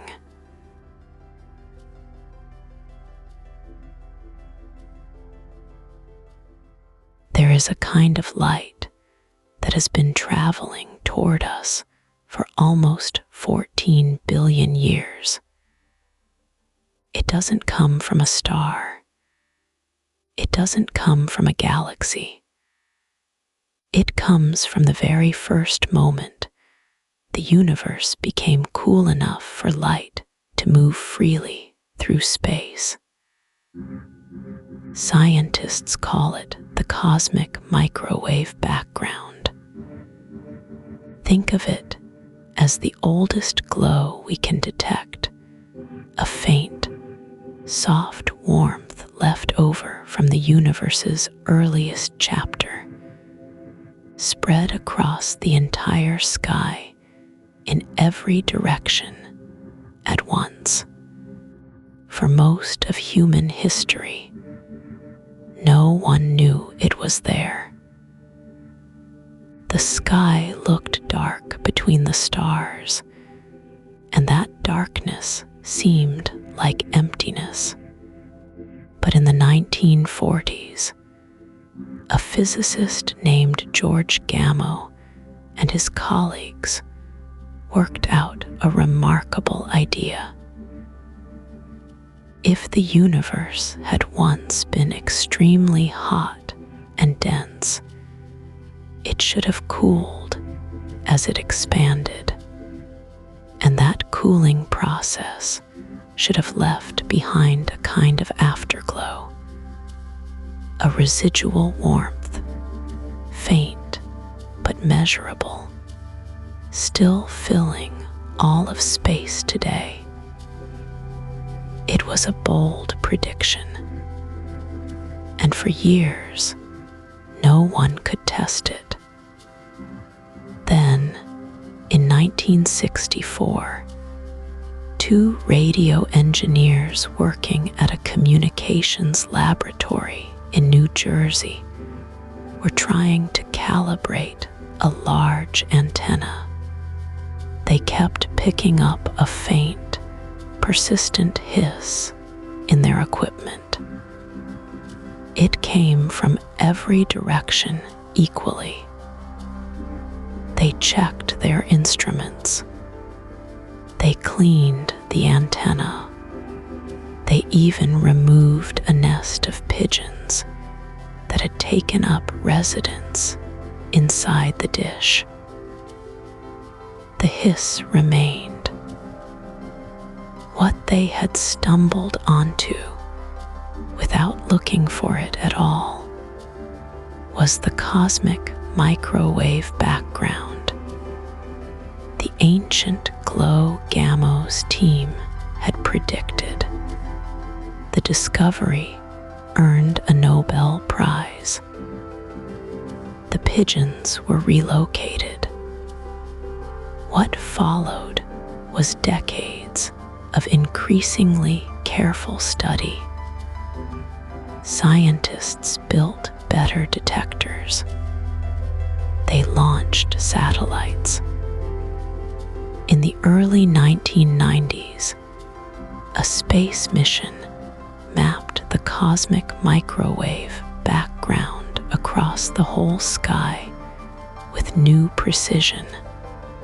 What it revealed was that this ancient light was almost perfectly smooth, nearly the same temperature in every direction, but not quite. There were tiny variations, small ripples of slightly warmer and slightly cooler patches. Those ripples turned out to be the seeds of everything. The slight unevenness that eventually grew into galaxies, clusters, and the vast structure of the universe we see today. Later missions mapped those ripples in even finer detail. The patterns matched the predictions of inflation theory. The idea that the universe expanded enormously fast in its very first fraction of a second. That match gave inflation strong support. But here is where the story opens into something less settled. Inflation, as many researchers understand it, doesn't just predict one universe. It predicts many. In the inflationary picture, the rapid expansion that shaped our universe may have been just one event in a much larger, ongoing process. Other regions of space may have inflated separately, each one becoming its own bubble universe with its own properties.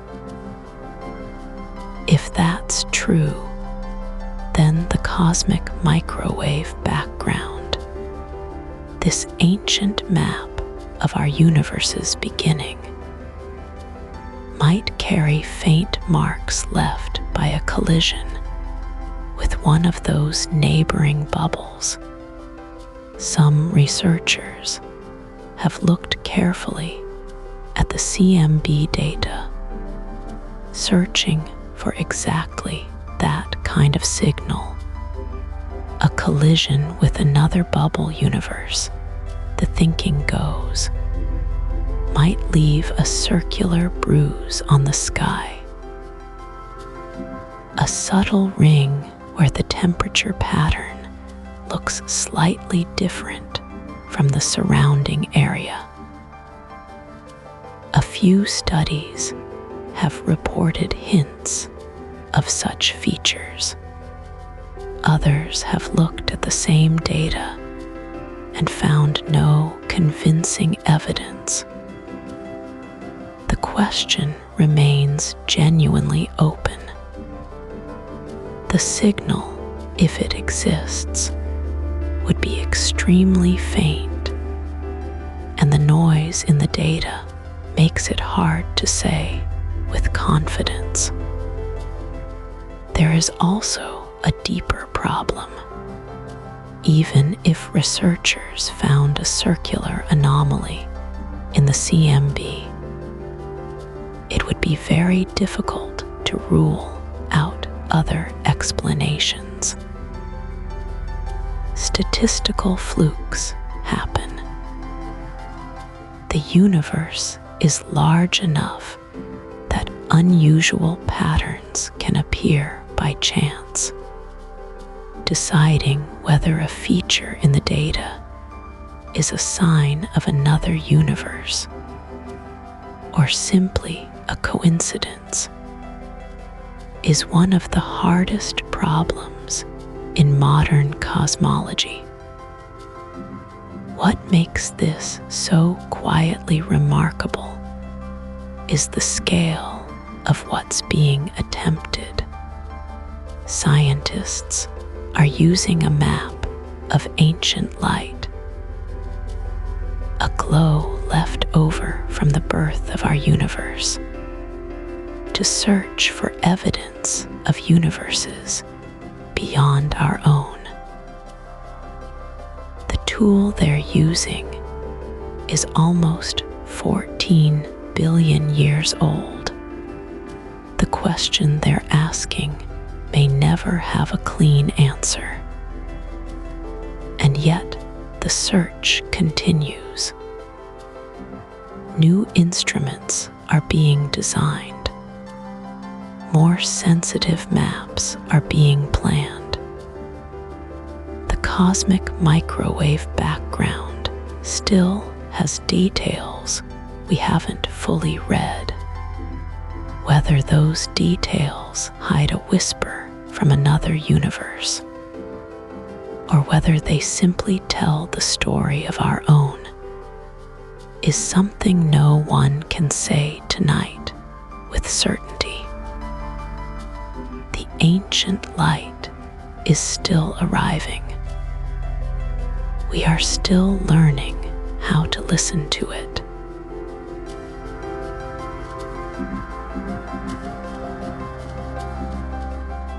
There is a place in the sky that does not quite fit. It sits in a region of space far beyond anything we could ever visit. From Earth, it looks like a patch of the early universe that is slightly cooler than everything around it. Not dramatically cooler. Not in a way that would alarm anyone at first glance, but cooler in a way that has quietly puzzled researchers for decades now, because the standard models of how the universe formed do not easily explain it. This place is called the cold spot. It was found in maps of the cosmic microwave background.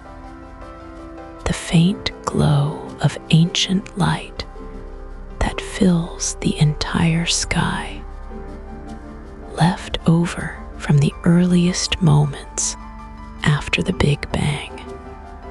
That glow is remarkably smooth. It spreads across the heavens with only the tiniest variations in temperature from one region to the next. Those tiny variations are real and meaningful. They carry information about how matter clumped together in the young universe. But they should not vary by very much. And mostly, they do not. Except in this one region. The cold spot is roughly 2.5 billion light years across. If you trace it all the way out into space, it is not just a mark on a map. It corresponds to a real volume of the universe. And within that volume, something seems off. The temperature of the ancient light passing through it is measurably lower than it should be. Not by a huge amount, but by enough that researchers noticed and kept noticing and have not yet agreed on what it means. One explanation is simple and does not require anything unusual at all.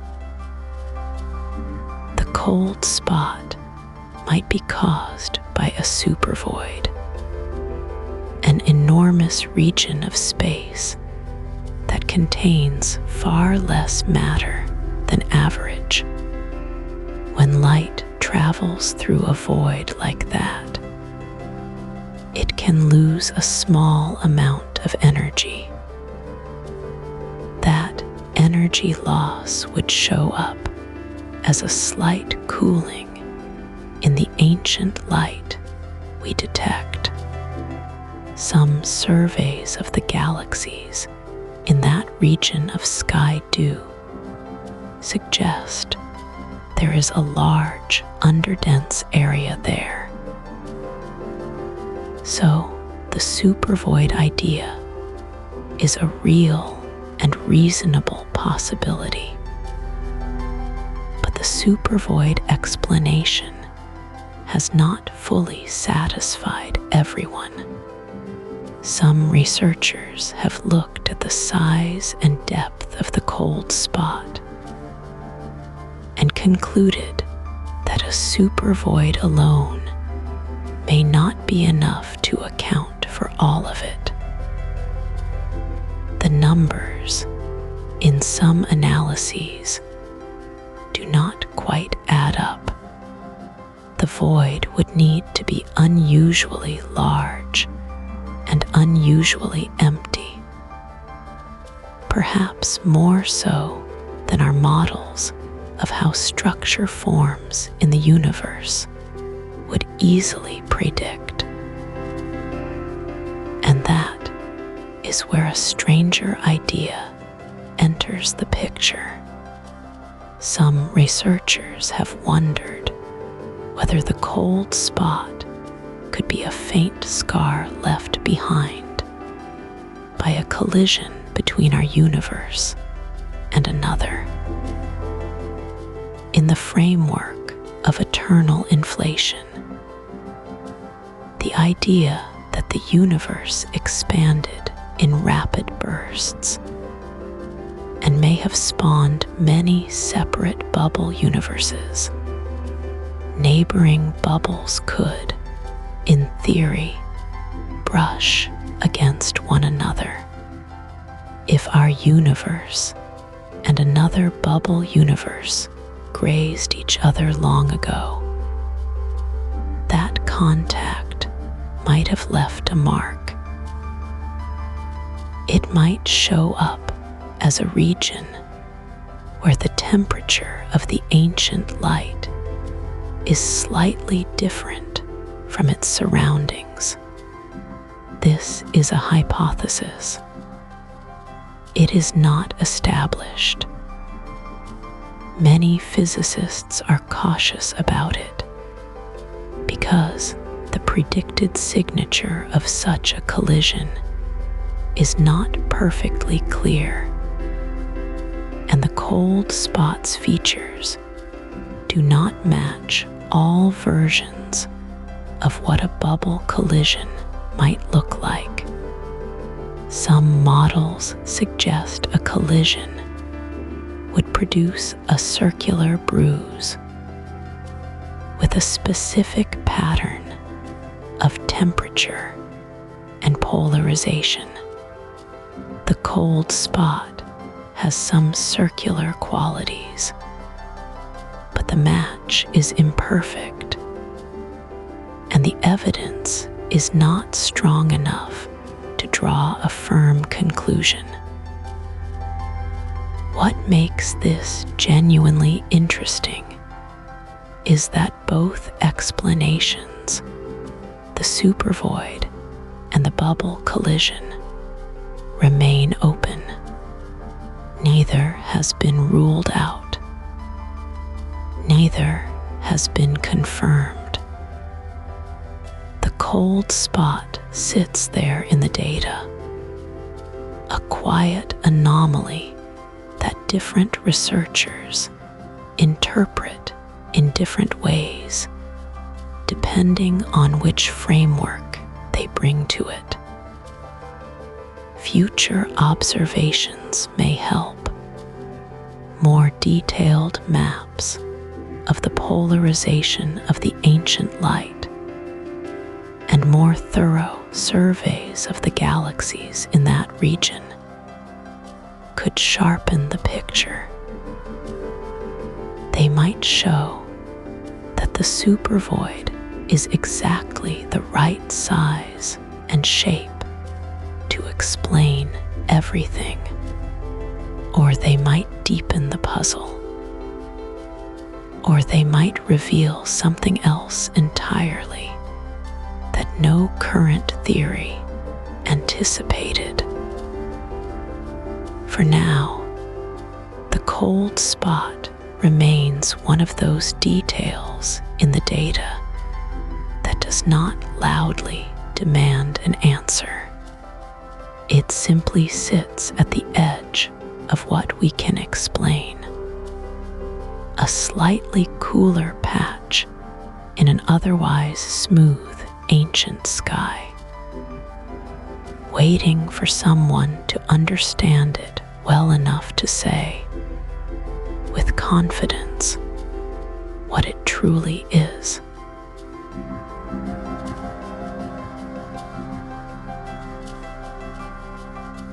Somewhere in the deep dark between galaxy clusters, something strange may be happening. Galaxies are moving, not just drifting apart the way we expect from the expansion of the universe. They seem to be moving together in one direction, pulled by something we cannot see and cannot yet explain. Some researchers call this pattern dark flow. And if it is real, it may be one of the quietest, most subtle hints that something enormous lies beyond the edge of everything we can observe. To understand dark flow, it helps to think about what we can and cannot see. Our observable universe has a boundary, not a wall, not a surface, but a horizon. Light from beyond that horizon has not had enough time to reach us since the universe began. So we sit at the center of a vast sphere of visible space, and beyond its edge, the rest of existence stretches on in ways we simply cannot measure, at least not directly. But gravity does not care about our horizon. If something enormous existed just beyond the edge of what we can see, its gravitational pull might still reach us. It might tug at the matter on our side of that boundary, nudging galaxies in a shared direction across hundreds of millions of light years. That is the idea behind dark flow. Something out there beyond the observable edge may be pulling. The measurements that suggested this pattern came from watching how galaxy clusters move through the faint afterglow of the early universe, a background of ancient light called the cosmic microwave background. Researchers noticed that some clusters seemed to share a drift, a slow collective lean toward one part of the sky. The signal was subtle. It was also contested almost immediately. Other teams looked at the same data and found no such pattern. The debate has not been fully settled. Some analyses support a real signal. Others find only noise. The question of whether dark flow is genuine remains open. But suppose it is real. What could be pulling so hard across such vast distances that its influence bleeds through the edge of our observable universe? One possibility is a structure so massive that it dwarfs anything we have cataloged. Some researchers have used the term Great Attractor for a known region of space that does seem to draw nearby galaxies toward it. Dark flow, if confirmed, might point to something even larger and even farther away. A concentration of matter so immense that it sits mostly beyond our horizon, invisible to us, yet still reaching in. And here is where the multiverse idea quietly enters the picture.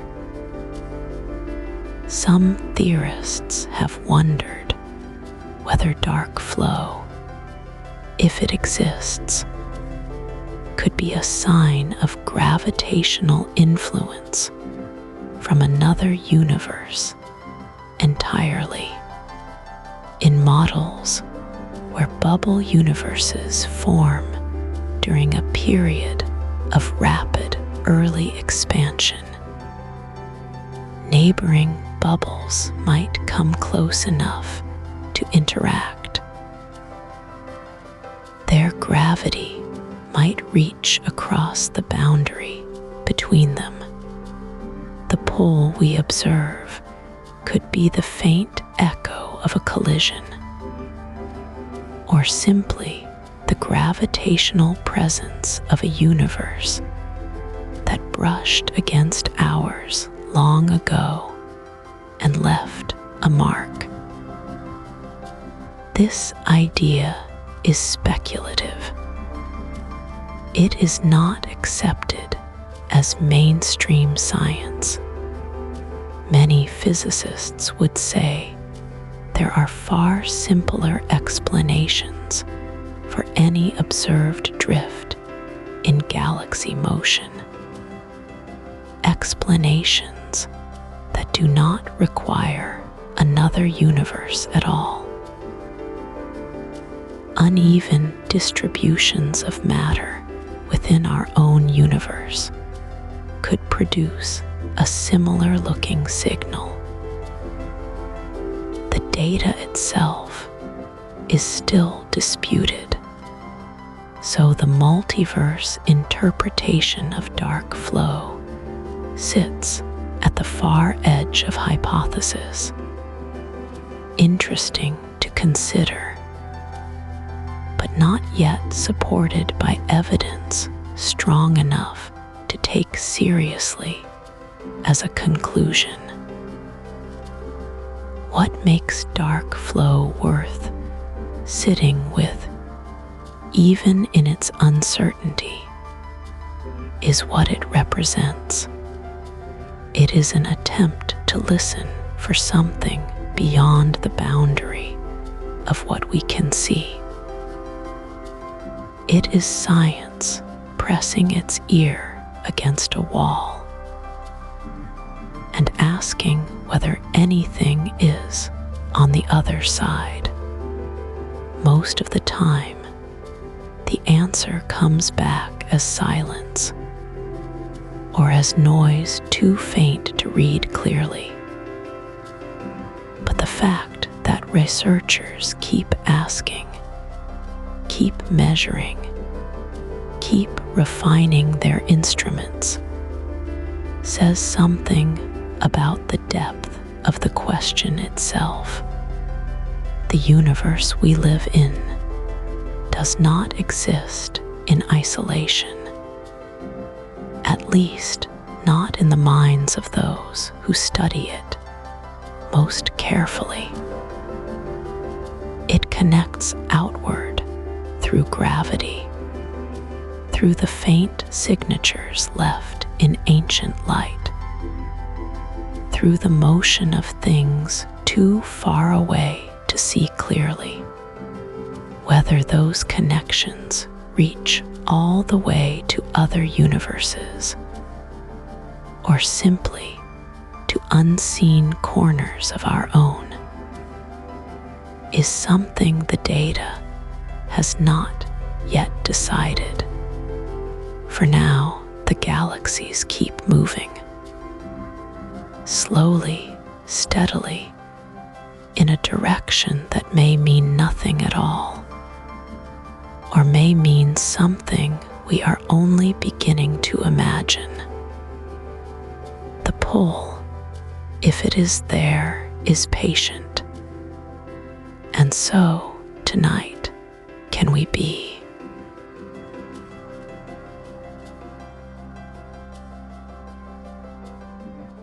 There is a question that has quietly grown inside physics for decades now.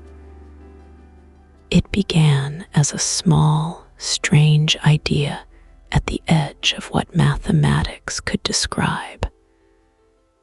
Over time, it has become something that serious researchers sit with and turn over carefully, like a smooth stone they cannot quite explain.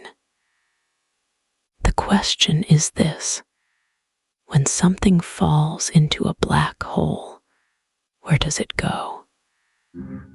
For a long time, the answer seemed simple. It goes nowhere. It is crushed. It ends.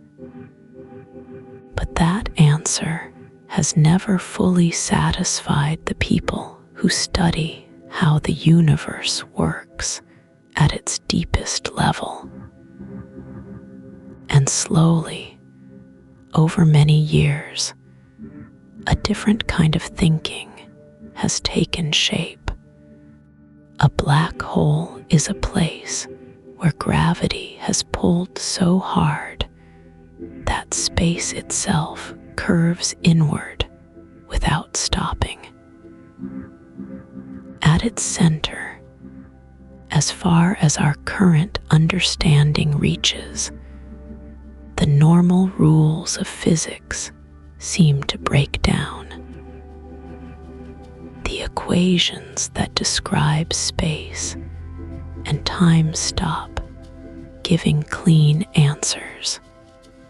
They produce what mathematicians call a singularity, a point where the numbers go to infinity and the math can no longer be trusted. That breakdown is a signal. It usually means the theory is missing something. One idea that has grown slowly in influence is that a black hole might not simply end things. Some researchers have wondered whether the inside of a black hole could connect to something else entirely, not another place in our universe, but another universe altogether. A separate space born from the collapse, existing in some way beyond our reach. The physicist who first described black holes mathematically never imagined this. The original equations were written to describe a single, static object in an otherwise empty space. But when researchers began to explore those equations more deeply, they found something unexpected. The math seemed to allow for a kind of tunnel, a passage through the center of a black hole that led outward somewhere else. This structure, sometimes called an Einstein-Rosen bridge, was treated for decades as a mathematical curiosity rather than a physical reality. Most researchers assumed it could never actually be traveled through, that it would collapse too quickly for anything to pass. But the idea did not go away. It kept returning in new forms, dressed in new mathematics, asking the same quiet question. One line of thinking, connected to a theory called loop quantum cosmology, suggests that the crushing force at the center of a black hole might not actually crush things to nothing. Instead, the collapse might reach a point of maximum density and then bounce, not back into the same space, but outward into a new region of space-time. In this picture, every black hole is a kind of seed. Our own universe might have been born from the collapse of a black hole inside some other, larger universe. And the black holes forming inside our universe might be doing the same thing right now, quietly, one by one, each one possibly giving rise to a new cosmos we will never see. This idea is sometimes called the fecund universes hypothesis, or the idea of cosmological natural selection. It was developed carefully over many years by researchers who noticed that the conditions inside a collapsing black hole look, in some ways, like the conditions thought to exist just before our own universe began. The similarity is striking. Whether it means anything real is still open. Other researchers push back on this. They point out that the interior of a black hole is cut off from us by the event horizon, the boundary past which no signal can return. That means we cannot observe what happens inside. A theory that places its key events somewhere permanently hidden from observation is very hard to test. Some physicists find this deeply uncomfortable. A good theory, in their view, should make predictions that can be checked. If the new universe is forever beyond the horizon, how would we ever know it was there? That tension has not been resolved. It sits at the center of this whole line of thinking, patient and unmoving. What has changed over time is not the answer, but the seriousness with which the question is held. A generation ago, black holes as doorways to other universes was the kind of idea that appeared in science fiction and was quietly set aside in research papers. Now, it appears in peer-reviewed physics journals, discussed carefully, with real mathematics behind it. The idea has grown up, even if it has not yet grown into certainty. The universe is still changing. Black holes are still forming out there in the dark, in galaxies we will never visit. If any of these ideas are right, then new universes may be quietly beginning right now, folded into the collapse of dying stars, born in silence, expanding into spaces we have no way to imagine. We do not know. The question remains open, and the dark keeps its secrets.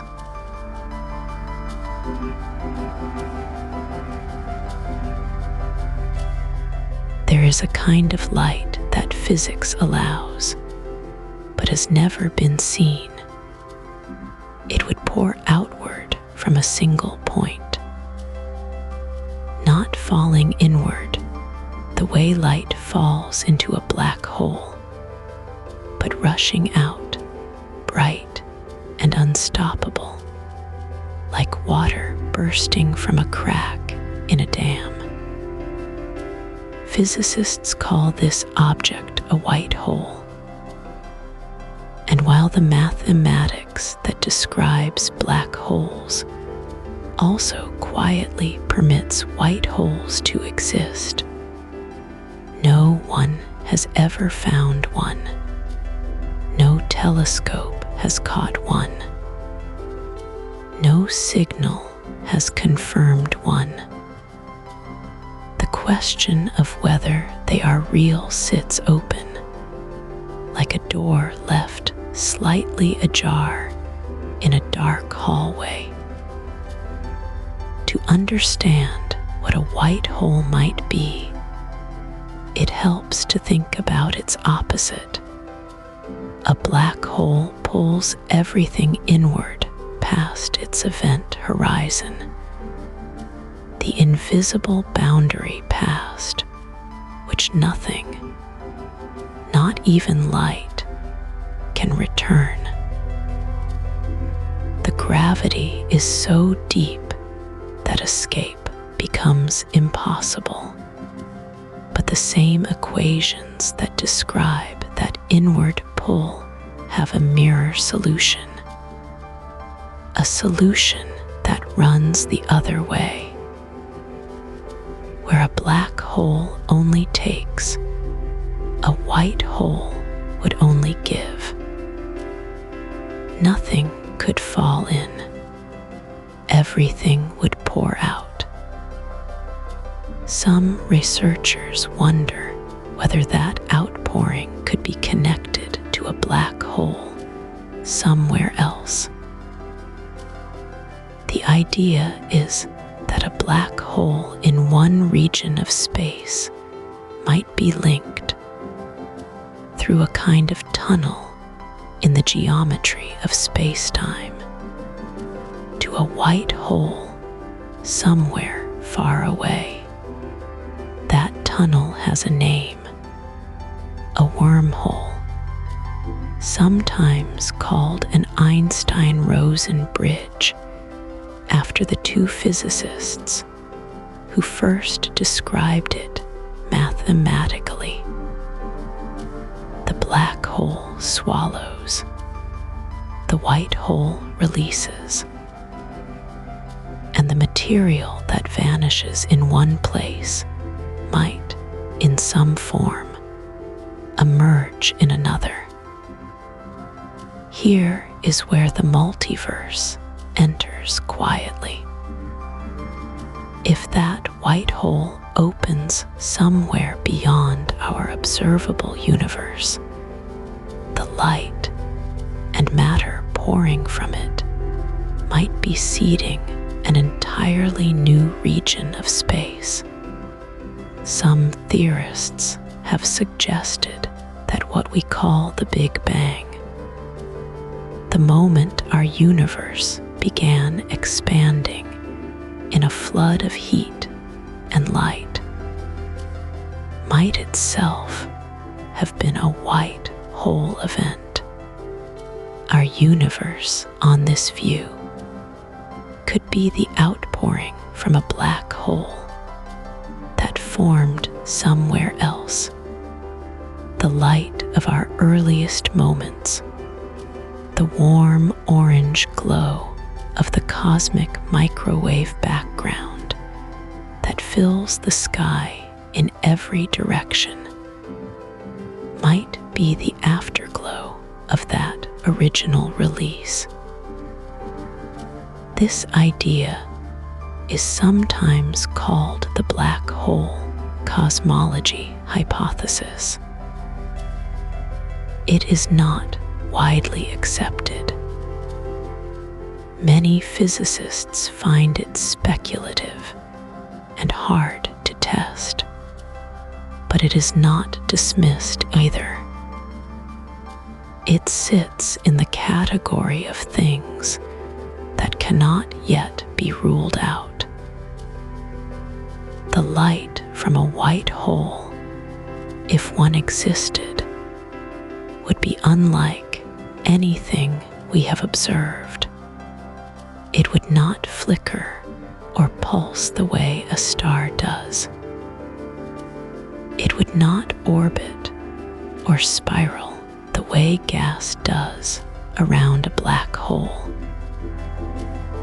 It would simply emerge, steady and relentless, from a point that refuses to absorb anything at all.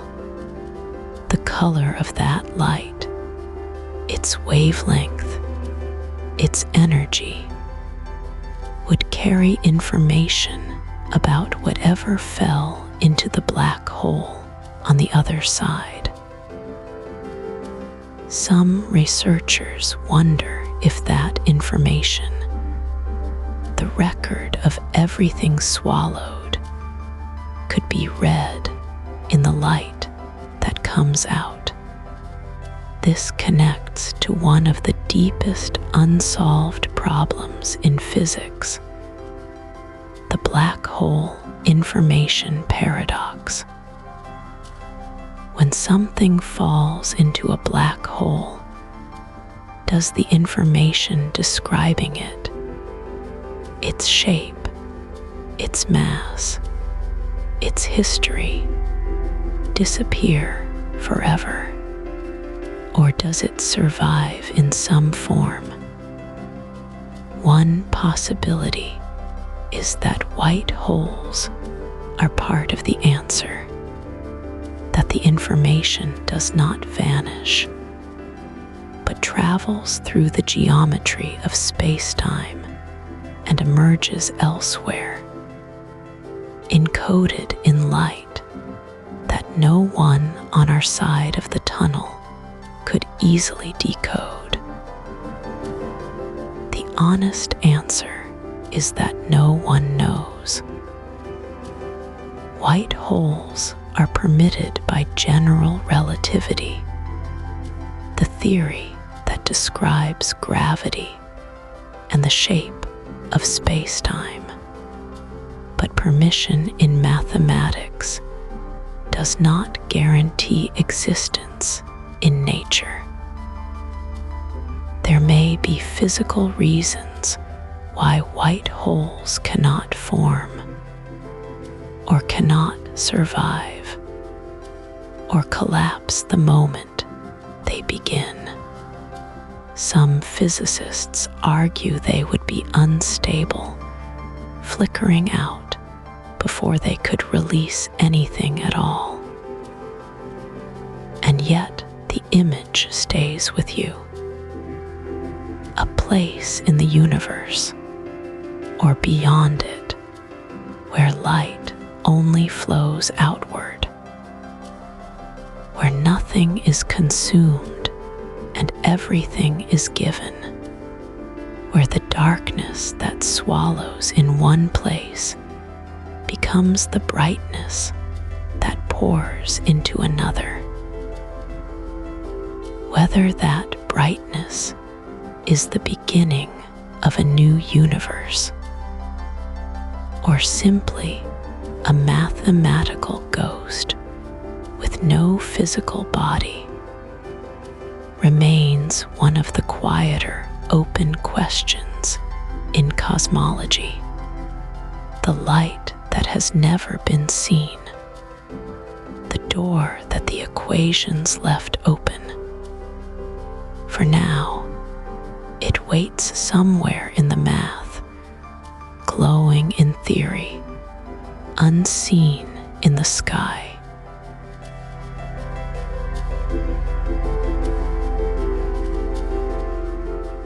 There is a strange idea that has been quietly growing in the minds of physicists and philosophers for several decades now. It does not come from a telescope or a particle accelerator. It comes from a much simpler place. It comes from the act of listening. Not listening to space itself exactly, but listening to what our own reality sounds like when you press your ear close enough to its surface.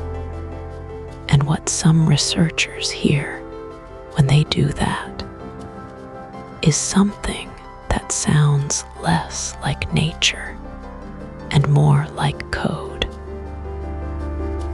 The simulation hypothesis is the idea that our universe might not be the base layer of reality.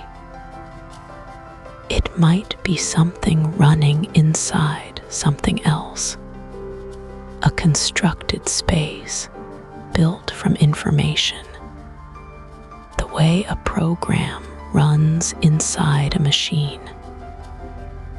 This is not a new thought.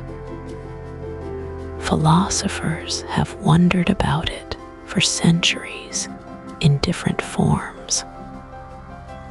But in recent decades, thinkers in physics and mathematics have started asking whether it might be more than philosophy, whether it might be testable, whether it might, in some strange way, connect to the broader question of the multiverse. The connection works like this. If it is possible to build a universe inside a simulation, and if the civilization running that simulation is itself capable of building many simulations, then the number of simulated universes could be enormous, far larger than the number of base layer universes. Some researchers suggest that if simulated realities can outnumber real ones by a vast margin, then the odds of any given observer being in a simulated universe might actually be quite high. This is not a settled argument. It depends on assumptions that are very hard to test. But it is a serious line of reasoning, not a fringe one. Think about the sounds that helped shape this idea. Scientists have converted real cosmic data into audio. The rumble of gravitational waves, those slow ripples in the fabric of space caused by colliding black holes, sounds like a deep, low chirp when translated into sound, the hiss of the solar wind, the stream of charged particles flowing out from the sun, becomes a kind of static when instruments pick it up and shift it into a range our ears can hear. Even the cosmic microwave background, that faint glow left over from the early universe, has been turned into a kind of drone. A low hum spread across the whole sky. These sounds are real. They are data made audible. And one of the things they reveal is that the universe has structure. Deep, mathematical structure. The kind of structure that, to some minds, feels almost too clean to be accidental. One physicist noticed something unusual while studying the equations that govern how particles behave at the smallest scales. Buried inside those equations were what looked like error-correcting codes, the same kind of codes that engineers build into computer systems to protect data from corruption. This observation has not been confirmed or widely accepted. Many physicists think it is a coincidence or a misreading of the mathematics, but the person who found it thought it was worth asking about. And the question has not gone away. Here is where the multiverse enters again.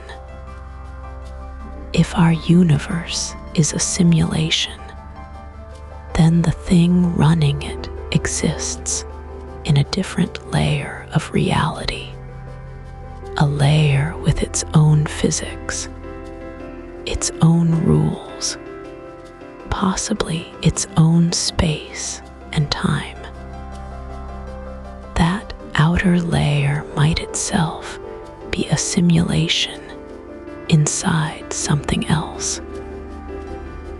The nesting could go very deep, or it might stop somewhere. Nobody knows where the bottom would be, or whether there is one. Critics of the simulation hypothesis point out that it does not solve the problem it claims to solve. If you say our universe was built by a more advanced civilization, you still have to explain where that civilization came from. You have only pushed the question back one level. The mystery of origin does not disappear. It just moves. Others argue that the hypothesis is not falsifiable in any practical sense. If the simulation is good enough, there would be no seam to find, no edge to touch, no error message to read. The idea might be permanently beyond the reach of any experiment, and a theory that cannot be tested, some scientists say, is not really a scientific theory at all. But others push back on that too. They suggest that certain patterns in the laws of physics, certain limits on resolution at the smallest scales, certain mathematical regularities might one day serve as indirect evidence, not proof, but a signal worth listening for. So the universe hums, it chirps, it drones, and somewhere in that sound, some researchers wonder if there is a signature, something that would tell us whether we are hearing the voice of nature or the voice of something that built nature. The question stays open, quiet, and patient, like a sound just below the threshold of hearing.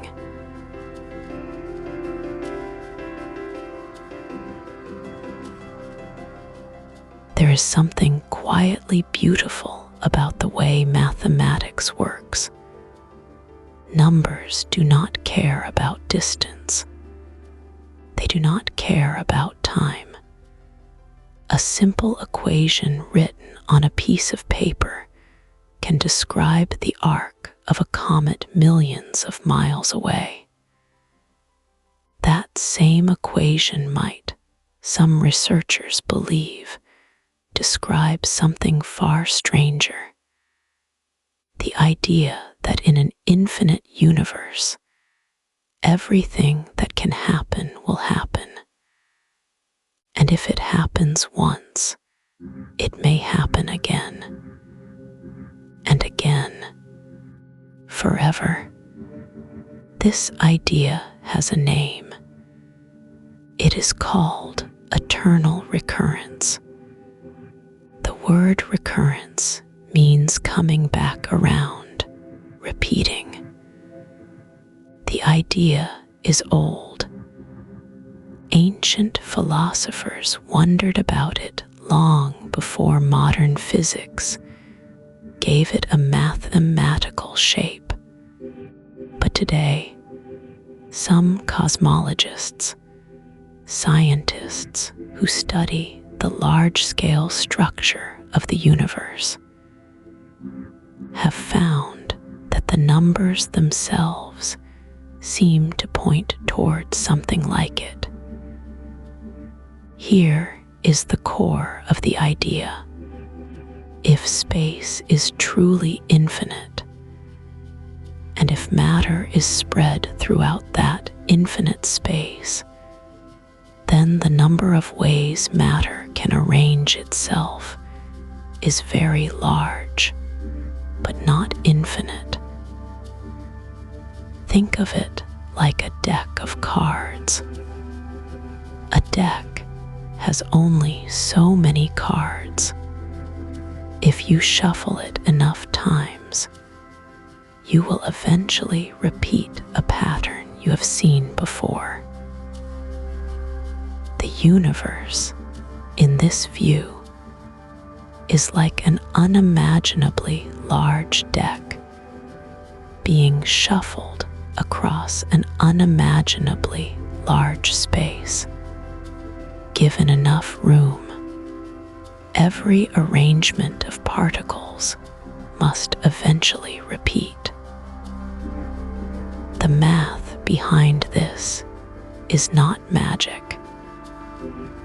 It comes from something called combinatorics, which is simply the study of how many ways things can be combined, the number of possible arrangements of all the particles in a region of space.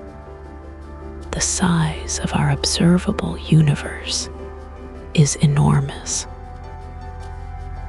One estimate, offered by the physicist Max Tegmark, places the distance to your nearest exact copy at roughly 10 to the power of 10 to the power of 28 meters.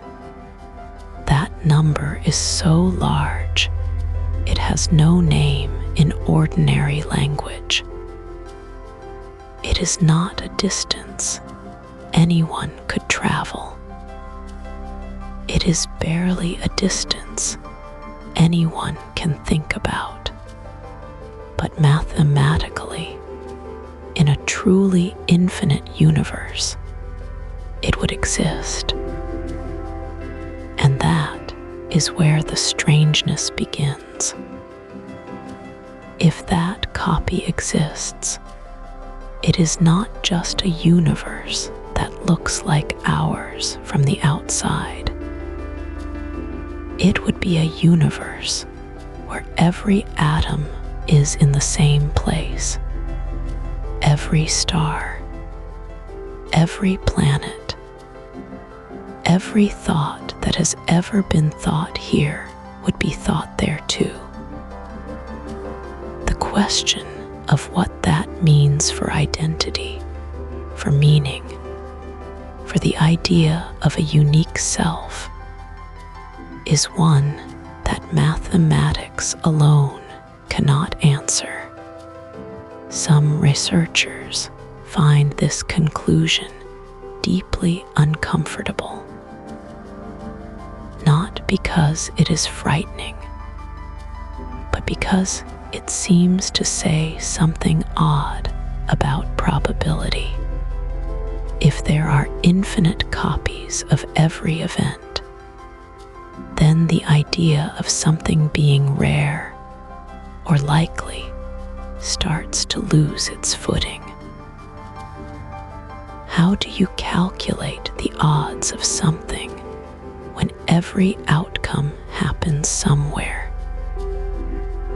This is sometimes called the measure problem in cosmology. The word measure here means a way of counting or comparing. And right now, there is no agreed upon way to count across an infinite multiverse. The math that produces the copies also makes it very hard to say which outcomes are common and which are rare. One competing view says this is a sign the infinite copy idea has gone wrong somewhere. If a theory produces results you cannot test or compare, some scientists argue it has left the territory of science and entered the territory of philosophy. That is not a criticism meant to dismiss the idea. Philosophy asks real questions, but it does mean the theory sits in an uncertain place, somewhere between a mathematical prediction and an untestable story. Another view says the discomfort is the point. The universe does not owe us comfortable conclusions. If the math leads somewhere strange, perhaps the right response is to follow it carefully and see what it reveals, rather than turning back because the destination feels odd. What is clear is that the numbers themselves are elegant. The rules that govern how particles move and combine are simple at their core.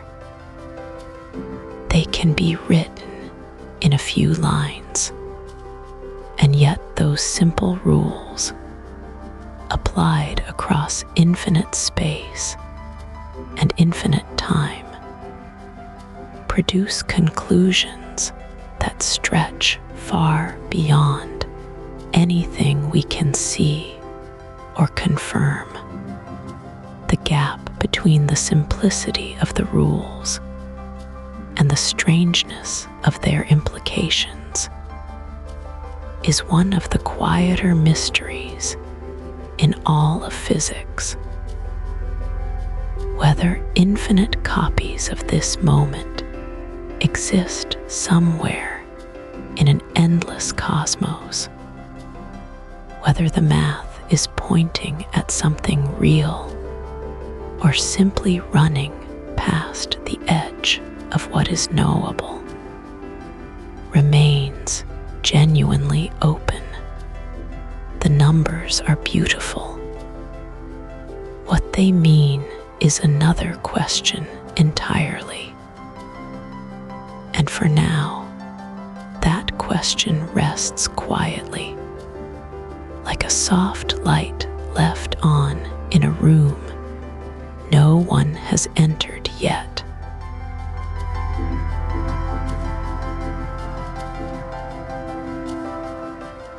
There is a question that sits quietly at the edge of all this wondering. We have spent time with the theories.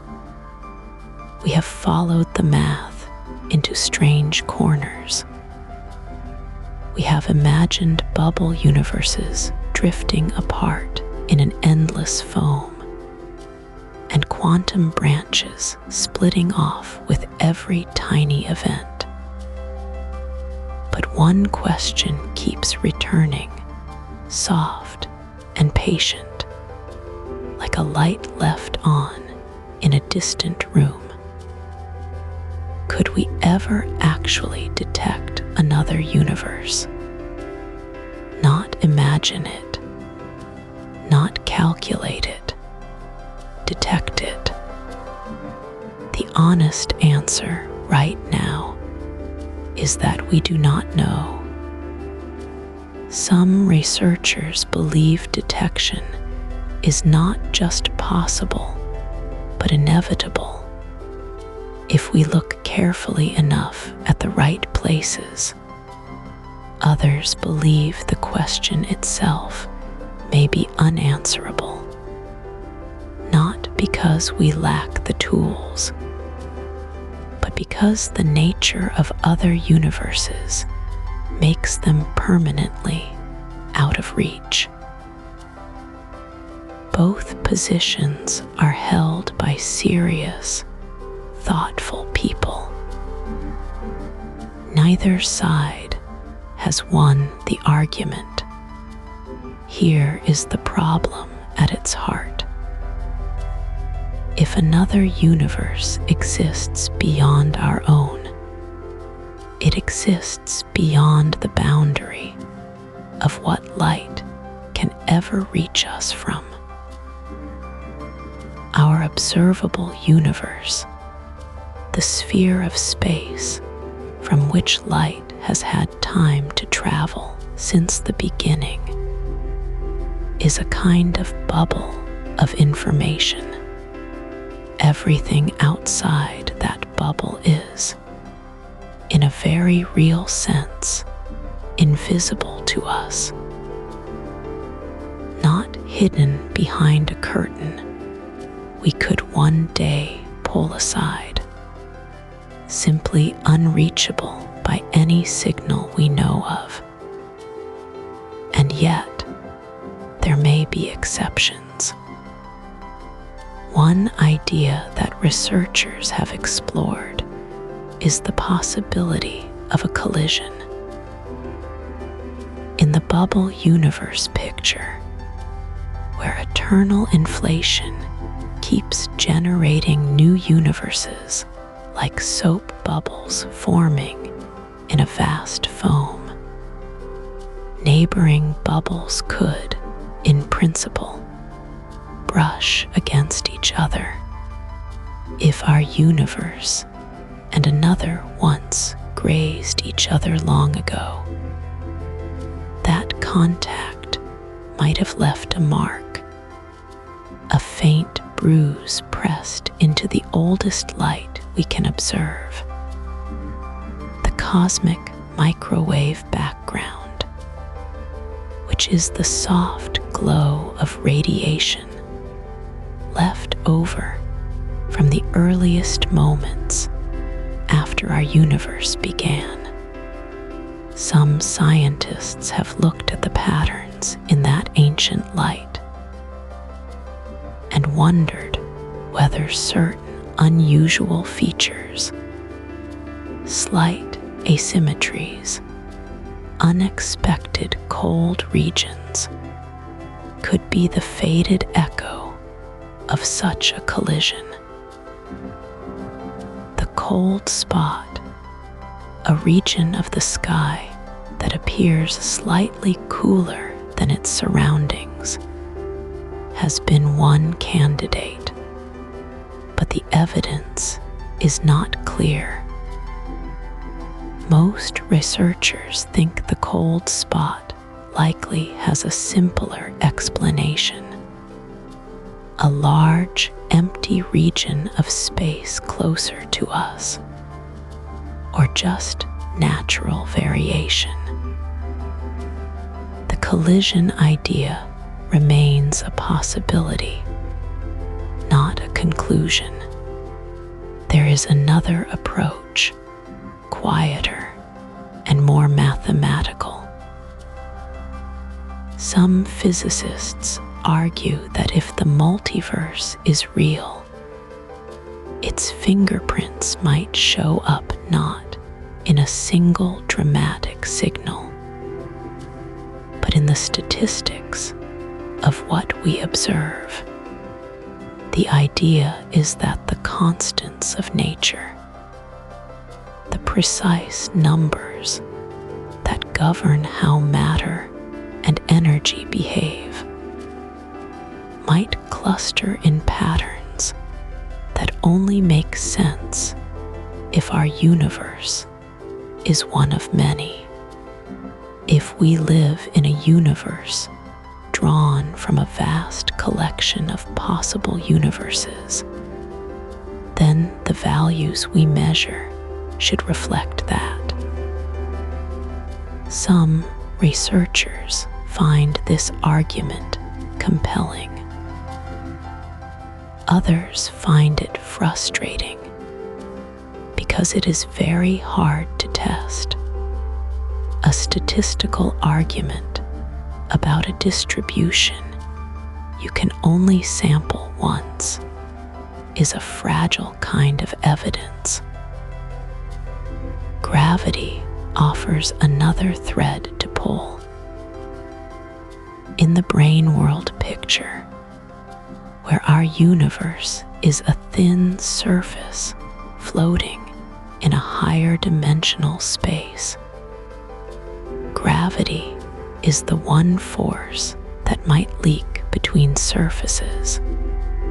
If that is true, then measurements of gravity at very small scales might show tiny deviations from what our current equations predict. Experiments have looked for this. So far, nothing definitive has appeared, but the search continues. What makes all of this so delicate is how narrow the window seems to be. The signals, if they exist, would be faint almost beyond imagining. The collision bruise, if it happened, would be smeared across billions of years of cosmic expansion. The gravitational leak, if it occurs, would be smaller than anything our instruments can currently resolve. We are looking for a whisper in a room full of noise, and we are not entirely sure what the whisper sounds like. Some researchers are not discouraged by this. They point out that science has a long history of detecting things that once seemed permanently out of reach. The neutrino, a nearly massless particle that passes through solid matter like a ghost, was once thought undetectable. Gravitational waves, ripples in the fabric of space itself, were considered too faint to ever measure. Both were eventually found. Whether another universe will join that list, no one can say. The question stays open, patient, and unhurried, like the dark sky itself. We keep watching, we keep measuring, and the answer, for now, remains somewhere just beyond the edge of what we can see.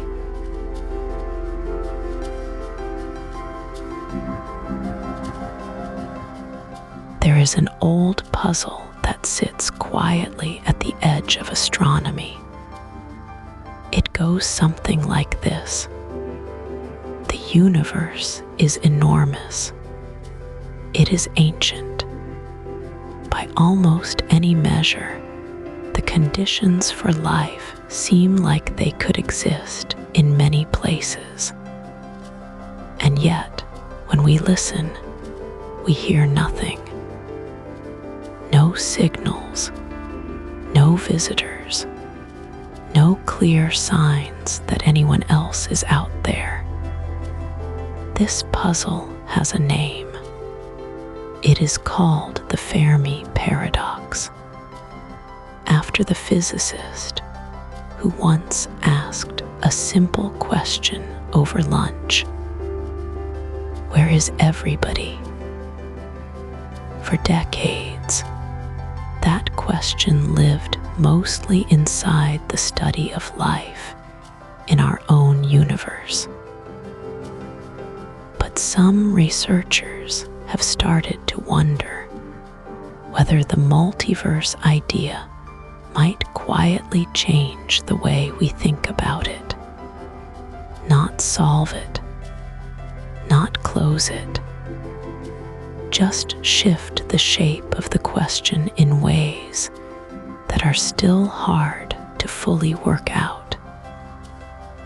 Here is one way to think about it.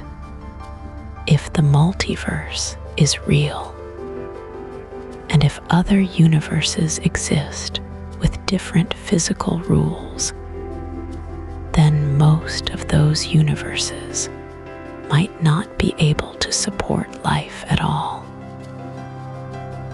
The forces might be too strong or too weak. Atoms might not hold together.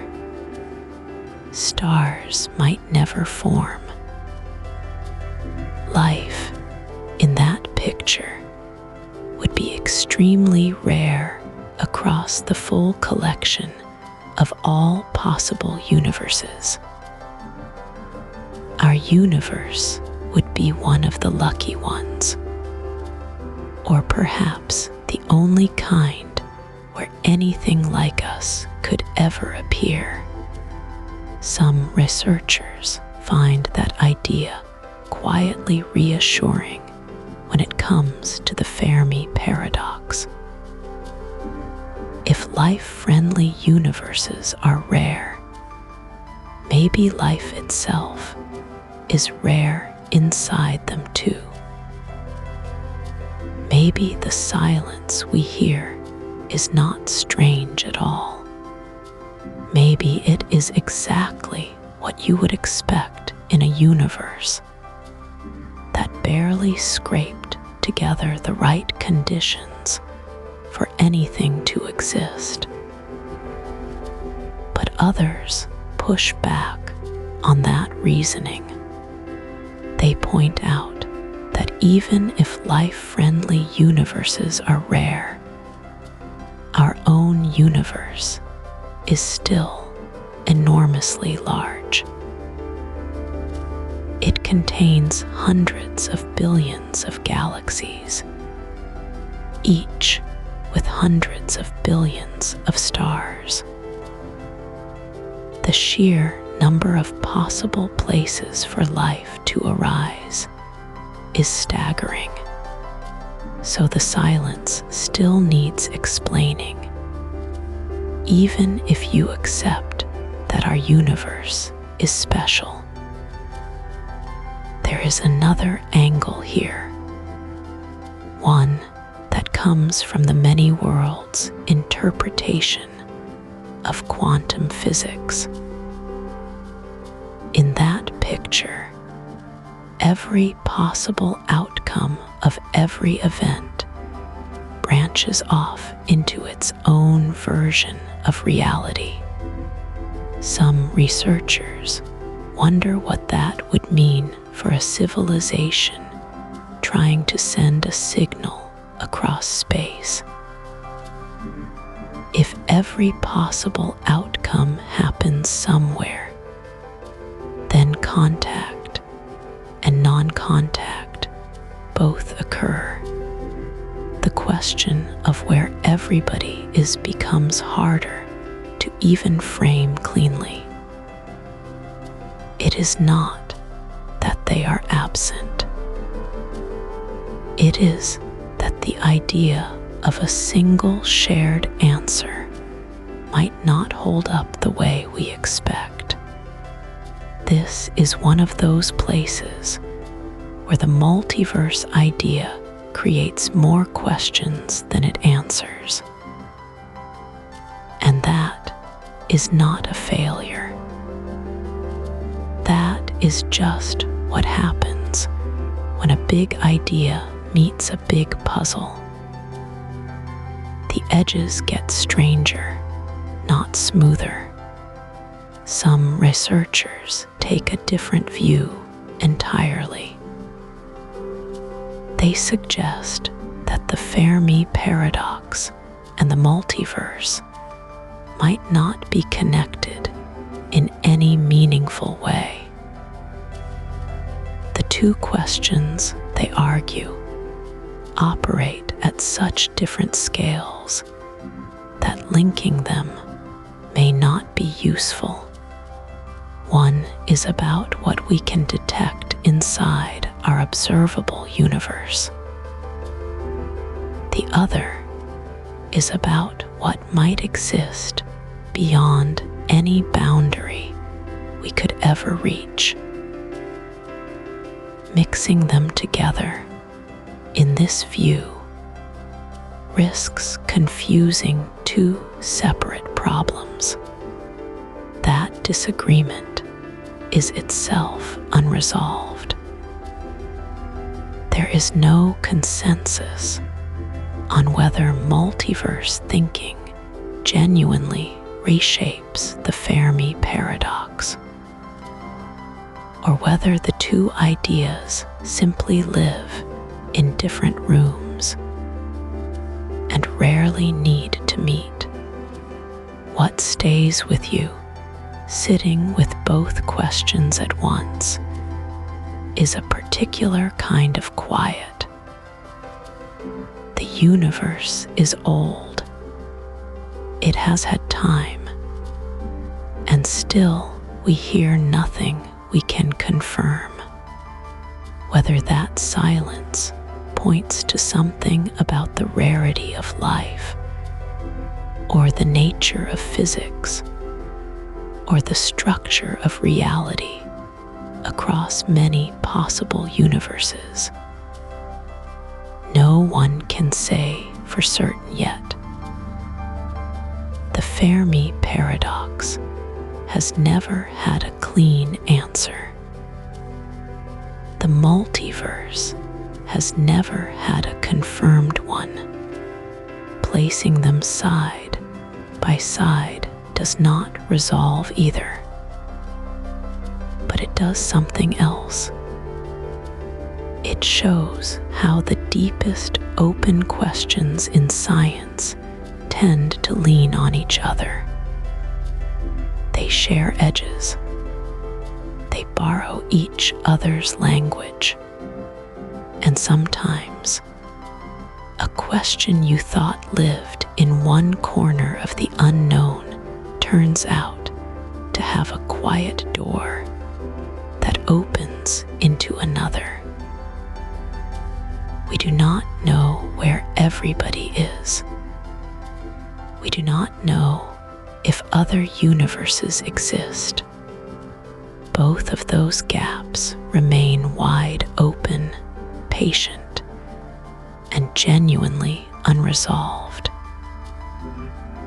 And there is something restful in its own way about sitting with two great mysteries at once, letting them float there in the dark without needing either one to close.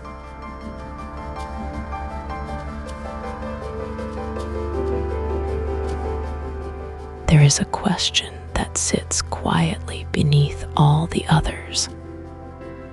We have spent a long time wondering whether other universes exist.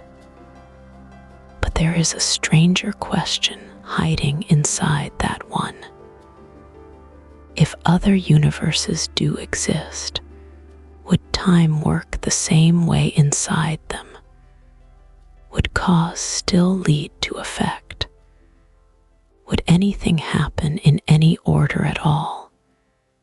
Here, in our universe, time moves in one direction. The past is fixed, the future is open. A stone falls before it hits the ground. A star burns before it fades.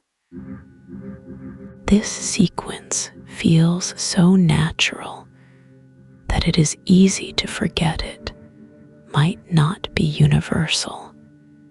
It might be a local feature, the way our sky happens to be blue, or the way our sun happens to be yellow. Something true here, but not necessarily true everywhere. Some physicists wonder whether time, as we experience it, is tied to the specific conditions that shaped our universe at its birth. Our universe began in a state of very low disorder. Everything was packed tightly together, smooth and even. Since then, disorder has been spreading outward. That spreading is what we call the arrow of time. It is why eggs break, but do not unbreak. It is why we remember yesterday, but not tomorrow. In a universe born differently, that arrow might point another way, or it might not exist at all. One idea, still very much unresolved, is that some universes could begin in a state of high disorder rather than low. In such a place, there might be no clear direction for time to flow. Events might not stack into a before and after. Whether that would allow anything like experience or thought or structure is a question no one can yet answer. Causality is the rule that says causes come before effects. You push a door, and then it opens. You cannot have the opening without the push. Our entire understanding of physics rests on this rule. But some researchers have explored whether causality might break down near the edges of space-time, or inside certain theoretical structures, like closed time-like curves, which are paths through space and time that loop back on themselves. These are not proven to exist. They are mathematical objects, shapes that appear in the equations, but may or may not correspond to anything real. If other universes exist and were born from different initial conditions, some of them might have geometries where these loops are common, where cause and effect blur together, where the question of what came first has no clean answer. This is deeply strange to sit with. It is also, some would say, deeply beautiful. The rules we take for granted might be one solution among many. Not everyone finds this convincing.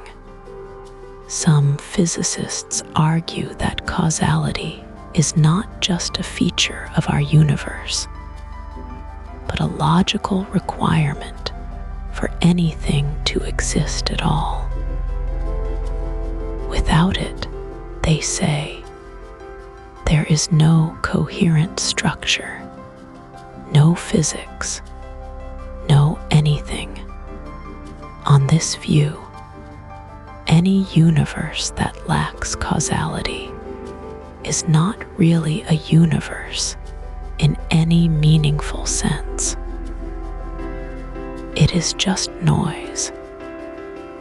The debate between these two positions remains open. What will happen to these questions over the very long arc of time? In 1 billion years, our sun will have long since swelled and dimmed. The Milky Way will have merged with other galaxies, reshaping into something new and vast. In 1 trillion years, most stars will have burned out. The universe will grow quieter, colder, more spread out. New structures may still form in ways we cannot predict. The universe, even then, will still be becoming something. And through all of that, these questions will remain. Whether time is fundamental or emergent, whether causality is a law or a habit, whether other universes run on different rules entirely. None of these will be settled by the cooling of a star or the merging of galaxies. They are questions that reach beyond the lifespan of any single cosmic structure. Some researchers believe that future mathematics, not future telescopes, will be what finally moves these questions forward. The answers, if they come, may look nothing like what we expect. They may require ways of thinking that have not been invented yet. For now, we live inside a universe where time flows steadily in one direction, where causes reliably produce effects, where the night follows the day and the future remains unwritten. That steadiness is something quiet and remarkable. It is easy to take for granted. But when you hold it up against the possibility that other universes might have none of it, it starts to feel less like a given and more like a gift. We do not know whether time is a rule or a coincidence. We may not know for a very long time. And that, in its own way, is a beautiful thing to rest with.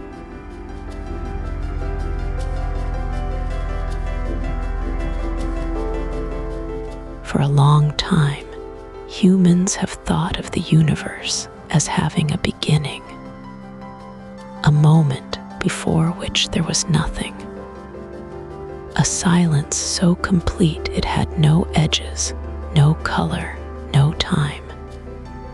And then, somehow, everything. That idea is deeply familiar.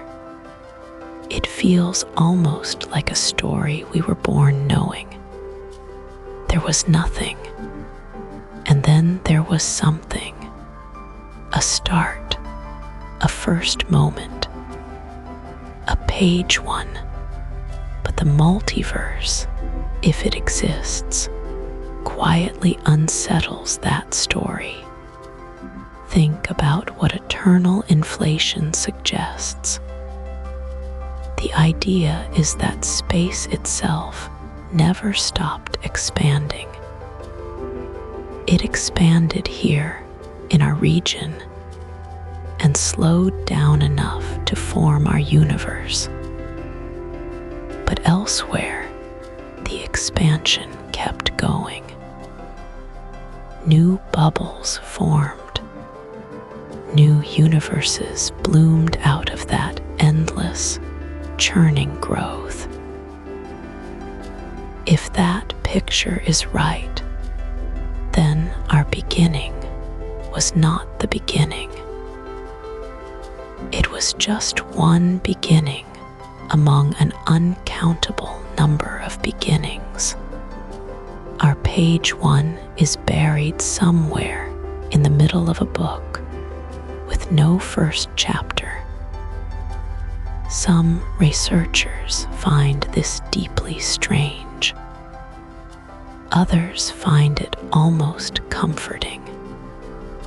The question is whether any of it is true. The many worlds interpretation of quantum physics adds another layer.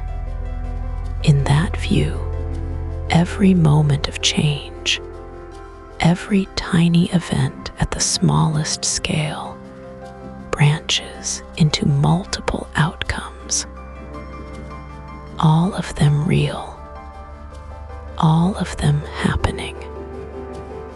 If that is the case, then the universe did not begin once. It begins again, in a sense, with every branch. Every split is a kind of new start.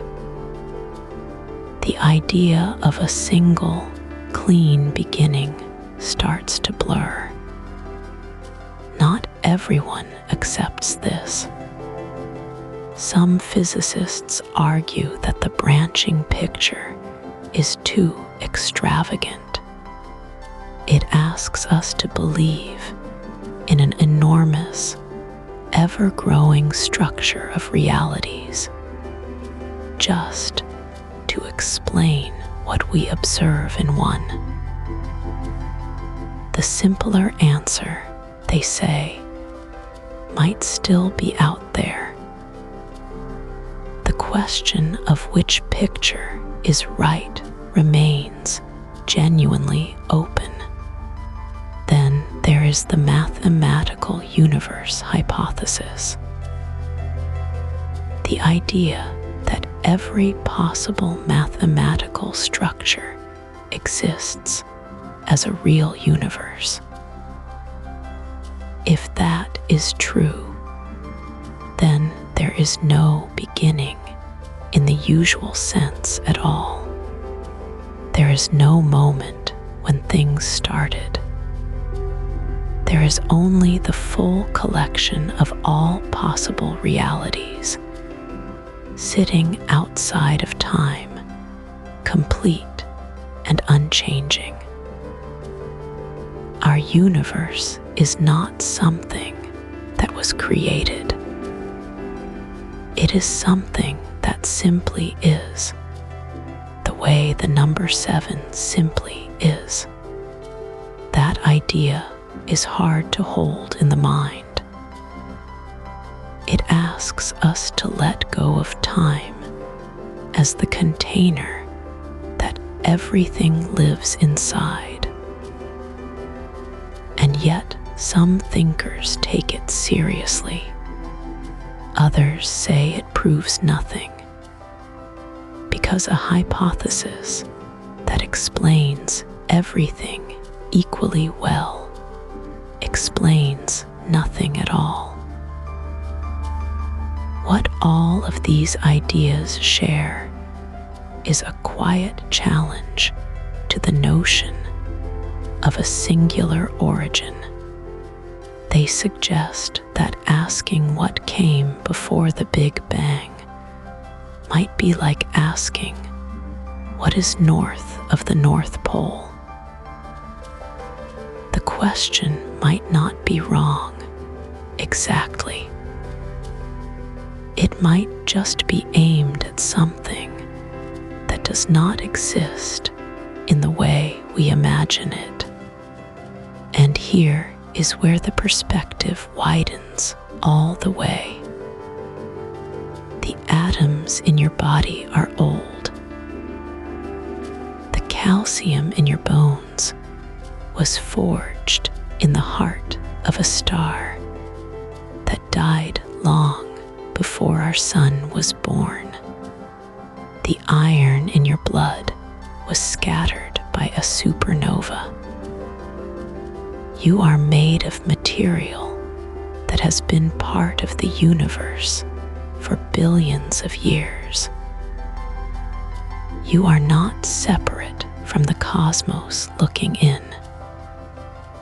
You are the cosmos looking at itself. If the multiverse is real, that connection stretches further than we can picture. The atoms that make up your thoughts tonight might be, in some sense, part of a structure that includes other universes, other beginnings, other versions of what matter and energy can become. You are not just a product of one beginning. You might be a product of a process so vast it has no edge and no start. Or none of that is true. Our universe might be the only one. The Big Bang might be the only beginning there ever was. And the quiet that came before it might be the deepest mystery of all. A mystery that has no answer because there was no before. Both possibilities are extraordinary. Both sit with equal weight in the dark. The multiverse does not give us a simpler story. It gives us a bigger question. It takes the idea of a beginning and holds it up to a light so wide that the edges dissolve. It asks whether the word beginning even means what we thought it meant. We may spend centuries working toward an answer.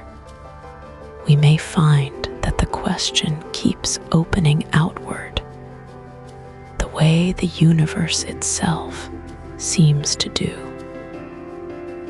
For now, it is enough to rest inside the wonder of not knowing, to feel the age of the atoms around you, and to let the question breathe.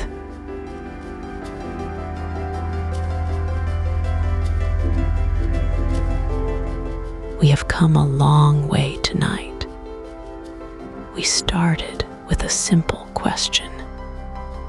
Is our universe the only one? And from that one quiet question, we found ourselves standing at the edge of something enormous, something that may never be fully answered, something that, in its own way, is more beautiful for remaining open. Think about everything we touched. The idea that space might go on forever past the edge of what we can see. The thought that inflation, that great early burst of expansion, might have seeded bubble after bubble of new universes, each one cooling into its own set of rules. The quiet strangeness of quantum physics, where some researchers wonder if every possible outcome of every event actually happens. Somewhere in a branching world ever visit. We sat with the string theory idea that there may be an almost unimaginable number of possible universes, each one shaped by a different arrangement of hidden dimensions. We thought about Braneworlds, those thin sheets of space drifting through a higher dimensional sea. We wondered about the cold spot in the ancient light of the cosmos, and whether it might be a bruise left by a long ago brush with a neighboring universe. None of these ideas have been proven. None of them have been ruled out. That is where we are tonight, and that is where science honestly stands. Some researchers find the multiverse idea deeply unsatisfying. If we can never observe another universe, they say, then it is not really a scientific question at all. It is something closer to philosophy. And that is a fair point. Science works best when it can test its ideas against the real world. A theory that cannot be tested sits in a strange place, somewhere between imagination and knowledge. Other researchers feel differently. They say the math points toward other universes, whether we like it or not. They say the fine-tuning of our own universe, the way its constants seem almost impossibly well set for stars and planets and life, is hard to explain without imagining a vast collection of universes where different settings were tried. We happen to live in the one that worked. That reasoning is called the Anthropic principle, and it is still debated. The question stays open. It may stay open for a very long time. And yet, there is something peaceful in that. Tonight, you are lying somewhere warm. Maybe there is a soft light nearby. Maybe the room is dark and still. You are a person on a planet, and that planet is spinning slowly through space, tilted just slightly on its axis, carrying you through the dark at a speed you cannot feel. Above you, if you could see through the ceiling and the clouds, there are stars. Hundreds of billions of them just in our own galaxy. And beyond those stars, there are other galaxies, hundreds of billions of those too, stretching out in every direction as far as any telescope has ever reached. And at the edge of that reach, there is a wall of ancient light, the oldest glow we can detect. And beyond it, we simply do not know what continues. Maybe nothing. Maybe more of the same. Maybe something so different from what we know that we have no words for it yet. You do not need to solve this tonight. no one can. The greatest minds working on this question will go home tonight and sleep just as you are doing now. They will wake up tomorrow with the question still open, and somehow that is all right. The universe does not require us to understand it in order to hold us gently inside it. There is a galaxy called the Andromeda Galaxy, and on a clear night in the right part of the world, you can see it with just your eyes. It looks like a faint smudge of light, but that smudge contains 1 trillion stars. It has been traveling toward our own galaxy for billions of years, and it does not know we are here, wondering about it. We are the part of the universe that wonders. That may be the strangest and most tender fact of all, whether there are other universes or not, whether there are other versions of this moment happening somewhere in a branching quantum world or not. This moment is real. This quiet, this breath, this slow drift toward sleep. The question of the multiverse will still be there tomorrow. It will wait for you, patient and open, the way all good questions do. Subscribe for a brand new space topic every night. One tap, and something incredible is waiting for you tomorrow. Sweet dreams.